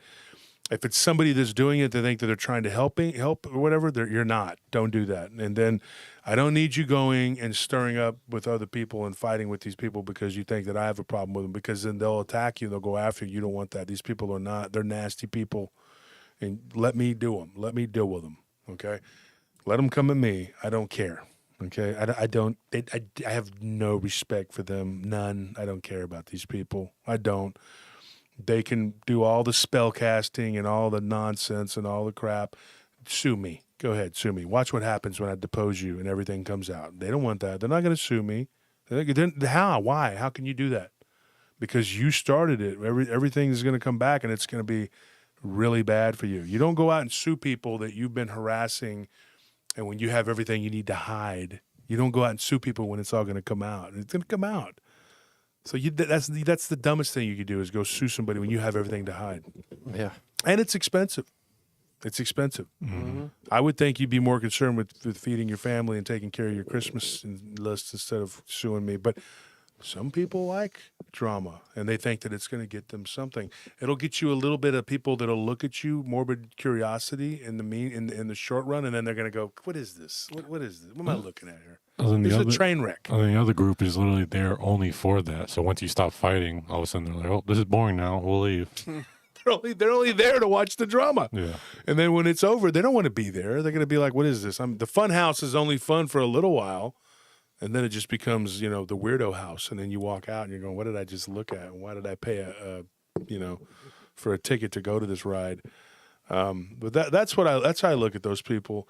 I'm gonna leave you with this. I'm gonna tell you this, and be prepared. Okay, be prepared, because at some point, this show, and I'm convinced of this, it's going to blow up. It's going to get really big, and then people are going to be telling me, "Well, you can't interact with your fans, your listeners like you used to. You can't do this. You can't do that." And those days, I'm going to have to figure out, how much I'm able to do and how much I'm able. But right now, I'm at a point where, I don't want to be told those things. We had a chance to sell our show. We could have. And I would have been told what to say, what to do, and what you can talk about, what you can't talk about, and how much we can interact with people. And this, I don't want that. I don't ever want to have that. I want you to be able to message me. When people message me on here, when people, email me, I do everything I can to answer that. And Anthony, Tony are part of that, and they know that. Yeah. Spend a lot of time talking to people. A lot of time messaging people, going back and forth. And like I said, a lot of stories we get aren't even from the community. You would never hear these people's stories if the listeners didn't say, hey, I have somebody, I know somebody. Let me introduce you to this person. And these people, they're just living their lives. One guy, he hangs drywall for a living. He gave me his story. It was pretty crazy, the vampire story. But you get all these people who have a story to tell. And we do it. We do it 4 days a week, and we're going to keep doing it. I'm not going to go beyond that. Somebody asked me if we were going to do maybe 5 or 6 or whatever. No, and I'll tell you why. The main reason we're not is because we have friends who have channels. Barton is on Wednesdays, and we got a lot of friends who do Saturday and Monday and whatever. And I don't want to step on their toes. And some people are already like, hey, I'm going to be going live on this time, and I want to make sure that I don't step on your toes. Do what you got to do. People can always watch the replay. Mm-hmm. They can always watch the replay. I mean, it doesn't matter. And I'll tell you something else. I'll take it a step further. If it comes down between watching my show and one of my friends' shows, watch their show. I will tell you that. And I'll tell you that because you can always come back and watch the replay of our show. Okay? I will not put myself in front of my friends because some of my friends, this is all they have. This is what they do. And they need it. Okay? Now, if it's a bigger channel, and they have 170,000 subscribers, I would say, you need to watch me. Yeah. Because they're huge. They're a massive brand already. They don't need, If anything, if you could just go over there and bring some more of their viewers over here, that'd be great too. But I just don't want to, because they're such a massive brand. You don't need it. But I honestly, I'm being really dead serious. I'm serious. Go watch them. Check them out. I don't want them to feel like they're going head to head with us and they're just getting creamed. And then, but if you do watch my show and you're a diehard listener, I understand that too. When you're done, go give them a visit. Go check them out. And if it's not your cup of tea, it's not your cup of tea. I'm not going to force you or push you or go, why didn't you help my friends? Because I believe in what they're doing, and they've proven that they're good people and they're loyal friends, people. And I want to give them, payback for having my back. That's my thing. And so, and if I've listened to their shows too, and if there's somebody's show that's not it's not something that I would personally watch, I'm not going to tell you to go do it. I'm not going to do that. Because what kind of person would I be to tell you to go do something I wouldn't do myself? I'm a very much lead from the front person. I don't hang in the back and let people go do whatever for me. I fight my battles, and I'll fight for you because I'm that kind of guy. I will not sit there and watch you battle these people. I'm going to jump in, and I'm going to help because I do that. I don't let people hang. This whole thing kicked off because we were defending our friends. We could have sat back and let them tee off. I'm not going to do that. And as soon as this maniac, he thought that he had me snookered, he went straight for the throat on Bettina and Abe. And I sat back, and I watched the comment section, and I immediately went right back into the fray. And I told him, I said, no, buddy, you're not going to tee off on my friends. It's not going to happen. You're not going to subdue me with your, whatever, with your words. It's not going to happen. I'm not going to do that. And what kind of man would I be if I did that? To leave my friends there to hang? Because, he was a bigger channel at that time. He could have bullied him. I wasn't going to do that. And, of course, we ended up having it out with all these people. But, look at the numbers. I mean, it's a very simple thing. Real versus fake, it's what it is. I want to tell you one last thing before we go. We need to get the giveaway done. We got to do this. Okay. So what we need to do though is we need to make an alternate email because as Anthony will tell them about my email. again. This is It's just filling up again, which is typically hard to do, but we figured out how to do it. Hard for you all, I guess. oh my gosh. I have to go in and dump one of my emails because there's so much stuff in there, and it's not all from the show. But when you take that and then there's a lot of people offering sponsorships and they're offering all kinds of stuff to be promotions and do all kinds of stuff, and we're not ready for a lot of that. We're just like, look, we're doing what we're doing. I had one of my friends the other day. He said, "You're a larger channel still acting like a little channel," and I said, "I'm going to act like a little channel because that's how I feel at home. I don't want to act like I'm some big dog or whatever because that's not what I am." There's a lot of channels out there that are boasting these big numbers, like I said, and it's not legit. But there are a lot of big channels out there that are real. I mean, they're actually real. But I can say this. I think our fans, our listeners, our Patreon, our people, all of our constituents, whatever, I think that they are as loyal and as rabid as anybody on YouTube. I'd put the paratroopers up against anybody and challenge you to have fans like we got. And that wasn't by accident. They didn't just be, people say that, we're a cult and all this weird stuff and all that Jim Jones, Jerry Jones, Alex Jones, whatever they want to call him. One of the Joneses are always calling me something. There's a reason. There's a reason we're at where we're at. There's a reason for it. It didn't just happen by accident. We're going to do the giveaway. We're going to pick 2 names. The Wheel of Pain's coming out. We're going to do the wheel? Or we're just going to pick 2 names? How about this? We got our moderators there. I didn't see the 2 people that should have been moderating, but that's fine. Not. Why don't you could let Sugar choose one? Right? Yeah, I was gonna say let Sugar Britches choose.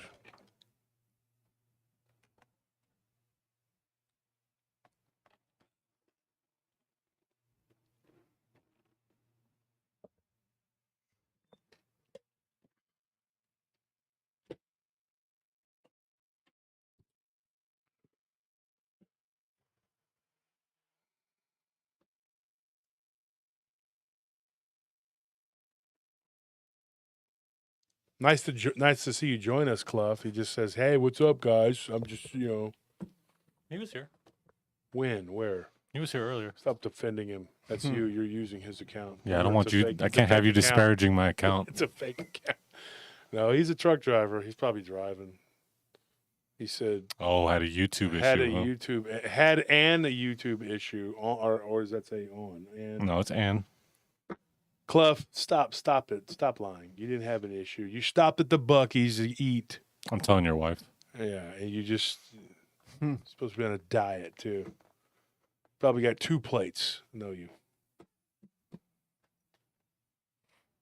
So let's pick. Let's let them pick if they're still in. Let Clough pick somebody. Is Sugar Butcher still on, or is she bail? No, she's here.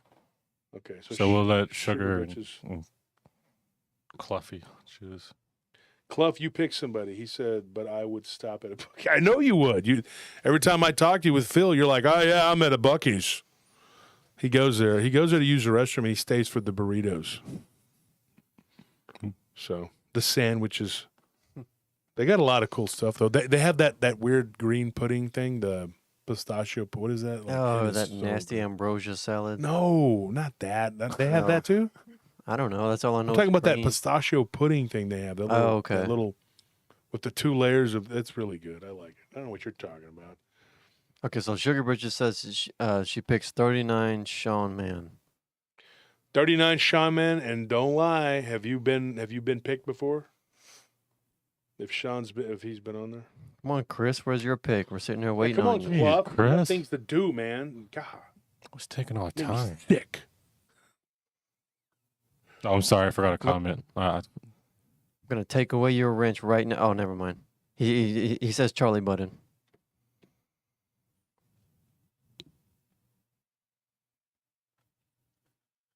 Okay, so Sean Man says yes, I've been picked before. Okay, so Sean Man, thanks for being honest though.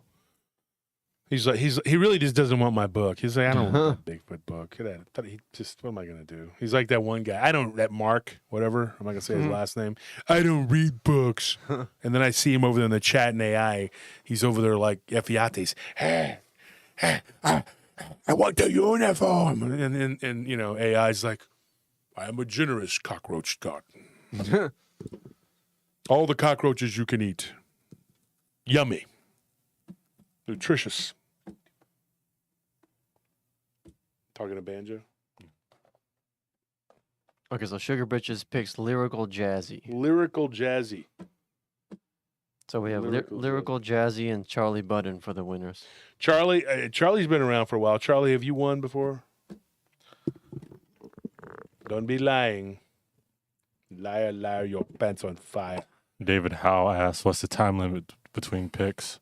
I'd say like 7 years. Enough time to just, like, if you could get away with the crime. Once we hit 35,000, we'll do that. another one, and then you maybe could be picked then. I'm kidding, Dave. Whew, Lyrical Banjo. Jazzy says, oh my gosh. Breath is kicking. Thank you. So are we going to, I told you to stop feeding him garlic cloves, man. Okay? Jeez. Look. What are you doing? He's like, would you stop? Stop. You're always aggravating me. I put him up to the mic, but y'all could probably smell his breath His from breath there. It's so terrible. You need to brush his teeth, man. Don't let my wife find out you're not brushing his teeth. She gets mad if they don't get their... People keep clipping my stuff. Someone stole my... Stefan took your toothbrush, and it's his. No, I had like this Stefan's probably watching in there, too. Like, Stefan's like, what? No wonder Austin doesn't want to stay at our place. He's like, no, I'm good. I'll sleep at the Planet Fitness parking lot. I don't want y'all be fighting over toothbrushes. He says, thank you, guys. That's awesome. Charlie, you haven't won before, though, right? Making sure we're not, because we got to spread the love around, man. Stink. You stink. Okay, so Lyrical Jazzy, the email is up at the top of the screen scrolling. If you could just shoot us an email there with your mailing information so we can get that to you. And Charlie Budden, same thing goes for you. He says he hasn't won yet. So Yeah, just let shoot us an know, email so- up there. Lyrical Jazzy says that we gave her mother something. Well, that counts for YouTube. Sorry, next. Sorry. We got to go somewhere Yep. else. I wouldn't do that to you. I'm not going to do that. But Charlie Budden said he hadn't won anything either. Nope, Yeah. I haven't. Okay, good, because Charlie's been around for a while, so that's good. So Good now, thing we chose that. Oof. yeah. So the first person that got picked gets my book, which is, who was that? Lyrical Jazzy. So Sugar Jazzy, you get my Bigfoot Phenomena book. Please give me an honest review on Amazon. I'm not going to be mad if you don't give me 5 stars. If you read it and you don't think it's worth 5 stars, don't lie and say it is. I'm not going to put that on you, please. Charlie, you're getting a book from Barton Nunley. It's autographed. Yay. You can pick. You can have Mysterious Kentucky 1 or 2. Do we have 2? I think we have 2, don't we? Yeah. Yeah. We have 1 or 2, or you can pick from Inhumanoids. I'm partial to Inhumanoids, but in my top 5, which is number 3, I always say is number 3, is Mysterious Kentucky, number 1. I never finished Mysterious Kentucky number 2. Please, Barton, don't use Nightmare to strike me down. I haven't finished it. Okay. So that's my bad. I'm just I will give an honest review. I promise. Thank you. And if you don't like it, call me first, and then we can make changes. I'm joking. I'm not going to do that. But if you don't like it, just put you don't have to go up there and review it and say something negative if you don't like it. But if you want to say something good, make sure that you like the book. Don't lie. I don't want you to do that for me. I don't need that karma. So everybody, thank you for joining us tonight. We're going to do this again on Sunday. We'll be back, and we're going to talk about all kinds of stuff on Sunday. We're going to tell stories. Reptilian story. I got a good one for you. Somebody that told us something really crazy. They witnessed these. Well, you'll hear about it on Sunday. Just come and check us out on Sunday. Don't miss it. 7:30 about thereabouts. I hope everybody enjoyed their Black Friday and didn't get too greedy. Don't be greedy. Don't be greedy trying to get TVs or whatever. Another thing I wanted to point before we go, my niece, my dear niece, we just had a baby, sweet boy. What is he? 3 months old now? Yeah, I think so. 3 months old. He's such a little firecracker. He's a beautiful kid. A lot of people talk about babies being beautiful. He is a good-looking baby. He's a good baby. Yeah. Some babies are just, you're like, ooh, it looked like something that fell out of the Cabbage Patch, But this kid, he's not. He's a good-looking kid. That's Anthony's younger sister, who he tormented for years with his hatefulness. And but she's married to a really good guy. He's a nice guy. He cuts hair. He does a really good job. And he works he climbs up and works on billboards, doesn't he? Yeah. So it's a dangerous job at times, but he's a good guy. And so we had a good time over there. But one of the things that they talked about was they went to Walmart and they looked at the prices, and they were literally the same prices as a sale circular from like 2 weeks ago. And she pointed that out. And then we did a little digging, and we found out that a lot of these Black Friday prices, not just there, but Target is another one, they're not legit. No.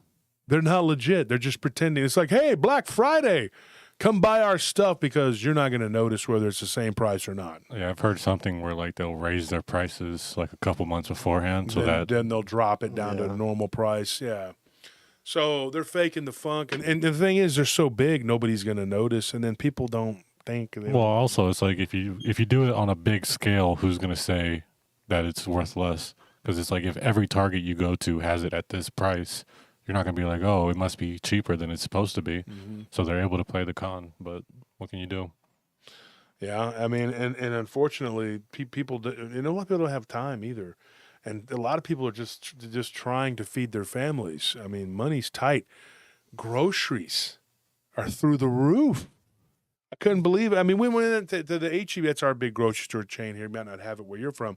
And 2 bags of stuff, $189. Yeah, I spent like $50. I'm like, what did we get? That's like, I told my wife, and I said, we got grapes, and we got some, what did we get? Some salsa, what do you call it? The pico de gallo, and some avocados and some bananas. I said, this is insane. What did we get? A couple cases of the, what do you call it? The drinks, the 1877. It was so expensive. I couldn't believe it. For 2 bags of groceries, and there was like not a lot in there compared to what, I mean, it is bad. It is so bad. And then we got gas, and it was like $70 or $65, whatever, and it was like by the time you pay taxes and you get your check and you pay your bills, you got nothing left. No. You got nothing left, man. I'm telling you, it's so hard. So what we did recently, we gave all our people raises. Yes, it's going to affect us financially, but they can't survive. You can't, and they're putting it all on us to take care of it. And then we're the de facto, we're not the cops. We're not the cops, man. I'm telling you, our job was to observe and report, not to fight with these people on these job sites. I mean, we're over here fighting with, they're attacking us. Our guards are getting attacked. We had a guard get a knife whipped out on him, and the guy tried to use it. Yeah, we had a female cop of ours get attacked by 2 males. It's just dangerous out there. And one of our guards, she got surrounded and fell down the stairs and busted her knee. Please pray for our people. I mean, this is bad. This situation in Austin, this is not normal. This is not what's supposed to be happening. Defund the police. Yeah, that was a good idea. Great. Why couldn't you do that 20 years ago when I was a criminal, right? Now you don't. No, I'm just kidding. No, but it would have been a lot longer than that. It would have been 20, let's see. Yeah, it would have been about that time. But I give my life back to God. I reaffirm my faith. I do what I'm supposed to do. I become straight up legit. I haven't committed a crime in years. And then all of a sudden now it's like, oh, let's defund the police. Why? Because somebody who once dwells in the darkness like me, who did, and it openly admits it, I'm going to tell you something. At this stage in my life, I have very little tolerance for criminality, very little, and very little sympathy for people who commit crimes. I don't feel bad for you. These guys were watching a show one day, and this douchebag, it was in another country. What was he? Venezuela? No, not Venezuela. What was he in? Some South American country, and he had Costa Rica. Uh-huh. It was Costa Rica, and he had a mask on, and he said, I have to steal these cell phones and do all this. I said, you don't have to do crap. No, you don't. That guy was sitting there lying through his teeth. I was like, you're doing that because you want to do that. Because it's harder to give up that criminal lifestyle and do what's right. Right? It's much harder. It's easier just to be a criminal, right? You were born into that for a reason, so you could overcome it. That's what you're supposed to do. But instead, no. I'm gonna take the easy way. And I gotta feed my family. Yeah, I'm sure you're feeding your family and you're lining your pockets and you're driving a nice car, and it's all built on criminality, and everything you get, ill-gotten gains, it's like sand through your fingers. It's salted. It will not last. It will not last. You cannot build a house on sand. You have to have a foundation. I've said this a million times. Mine is Christ. It's up to you. You do what you want to do with your life and your soul. But as for me, I'm going to serve the Lord. That's my choice. And I'm not going to push that to you to do it. But when things aren't working out for you, my master's always there. See how it works, because he'll provide. I get everything I need and most of what I want, But when the opportunity presents itself to help and do what's right, step up to the plate and do what's right. Help your neighbor. Help somebody who needs you. Feed them. They need clothes. Give them clothes. When you stand before Christ in judgment, there's going to be people he's going to say, when I was hungry, Jesus says this. He says, when I was hungry, you gave me not food. When I thirsted, you gave me not water. But God, Christ, they say, Christ, when did we see you suffering? When did we see you? And he says, every time you saw one of my people hungry, thirsty, or without clothes, you rejected them, you rejected me. He's going to say that. But it's an opportunity for you to be blessed. Help people. Christmas time, it shouldn't be like a drag. It always comes in an opportune time for me. It always does. But you know what? I put my big boy pants on, put on my boots, and I go to work. And I work really hard in November. So I can do those things. God has blessed me. It's not a burden. It's not a chore. God gives you that ability to help people. No better feeling, to me, no better feeling than to help somebody who's in need. And you don't have to go and brag and say, I helped Darren, I helped, so-and-so, I helped this person, Fontaine. You don't have to do that. If you do say it, don't mention their names. Don't do that. They don't need to be embarrassed or ashamed or whatever. Okay?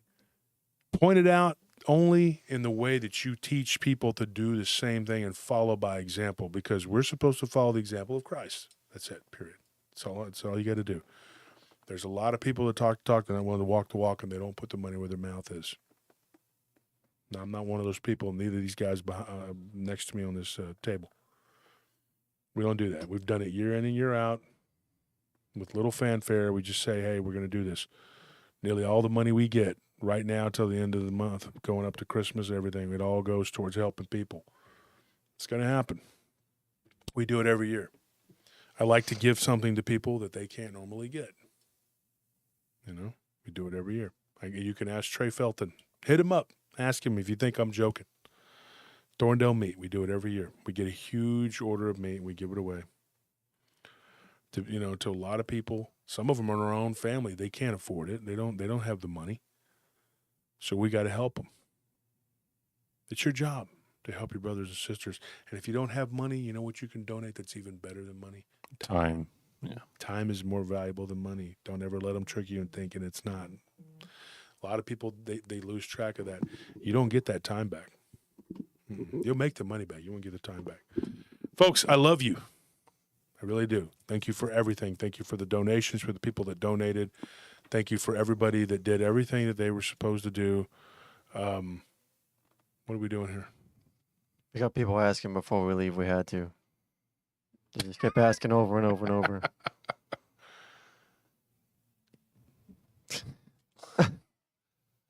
Go on, Bubba. Say bye. Say bye. He's like, why am I in the... I think they want to see a close-up of his eye. Goodbye, everybody. All right. We got to bring the other animals on too. We have a new Yeah. cat. We have a new cat, and she's a adorable. sweetheart. But boy, she is weird.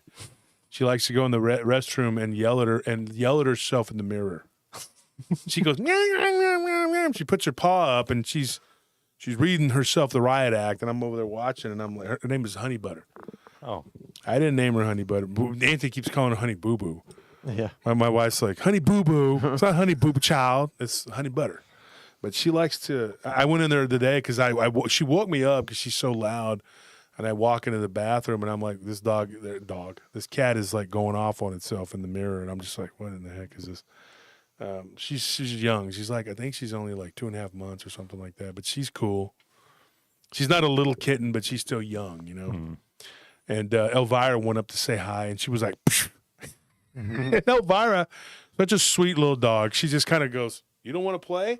So she kind of looked down, and then she walked back up and got in her face again and said, I'm going to keep trying to play with you. And she just kept slapping. that's how she won. That's how she won over Panzer. Was just unrelenting. Well, you know, no, Panzer and her hit it off immediately. It was Martis because Panzer, remember, he hissed at him. Yeah. And now Martis is hissing at the kitten. I'm like, okay, Martis, you don't remember how you were treated by Panzer? Now you're doing the same thing. Love animals. It's a rite You gotta of love them. passage. They're great. Animals, you gotta love them. They're awesome. They're God's gift to your psyche. They help you. They help you mentally. They help you with anxiety because you know what? They're gonna love you no matter what. You come home, they love you no matter what. They don't care. They think you're the greatest thing. You're their world. All right, folks. I'll see you. Good night. We'll see you on Sunday. And tomorrow night we're on with an impromptu truth. I believe it's at 8:30 or 8:45, something like that, Central Time. Impromptu truth with Truth and Bass. They're twins. They've been on the show with the alien abduction thing. You know, we're going to talk about some stuff. Maybe I can sneak some stuff in there to try to get them to talk about some stuff. You know, like they just wanted to take a break from the paranormal stuff and talk about, you know, our lives and different things and go in different directions. Who knows? Maybe I'll be giving financial advice on. I don't know what I'm going to be doing. Okay? It's gonna be a good time though, so make sure you're there. We're going to have fun. We're going to have a good time. We always do. We always have a good time. All right, folks, we'll see you tomorrow night with Impromptu Truth on an Impromptu Truth, and then again on Sunday night here, and then on Tuesday. Oh, we got a good one on Tuesday, don't we, coming up? Yeah. And then Thursday we finish up with the Ojibwe couple. Craig, yeah. So we'll be talking on there on Thursday, and then, of course, we'll just do it all over again every week after week after week. We'll keep bringing it. Thank you for listening to Paranormal Roundtable. Good night.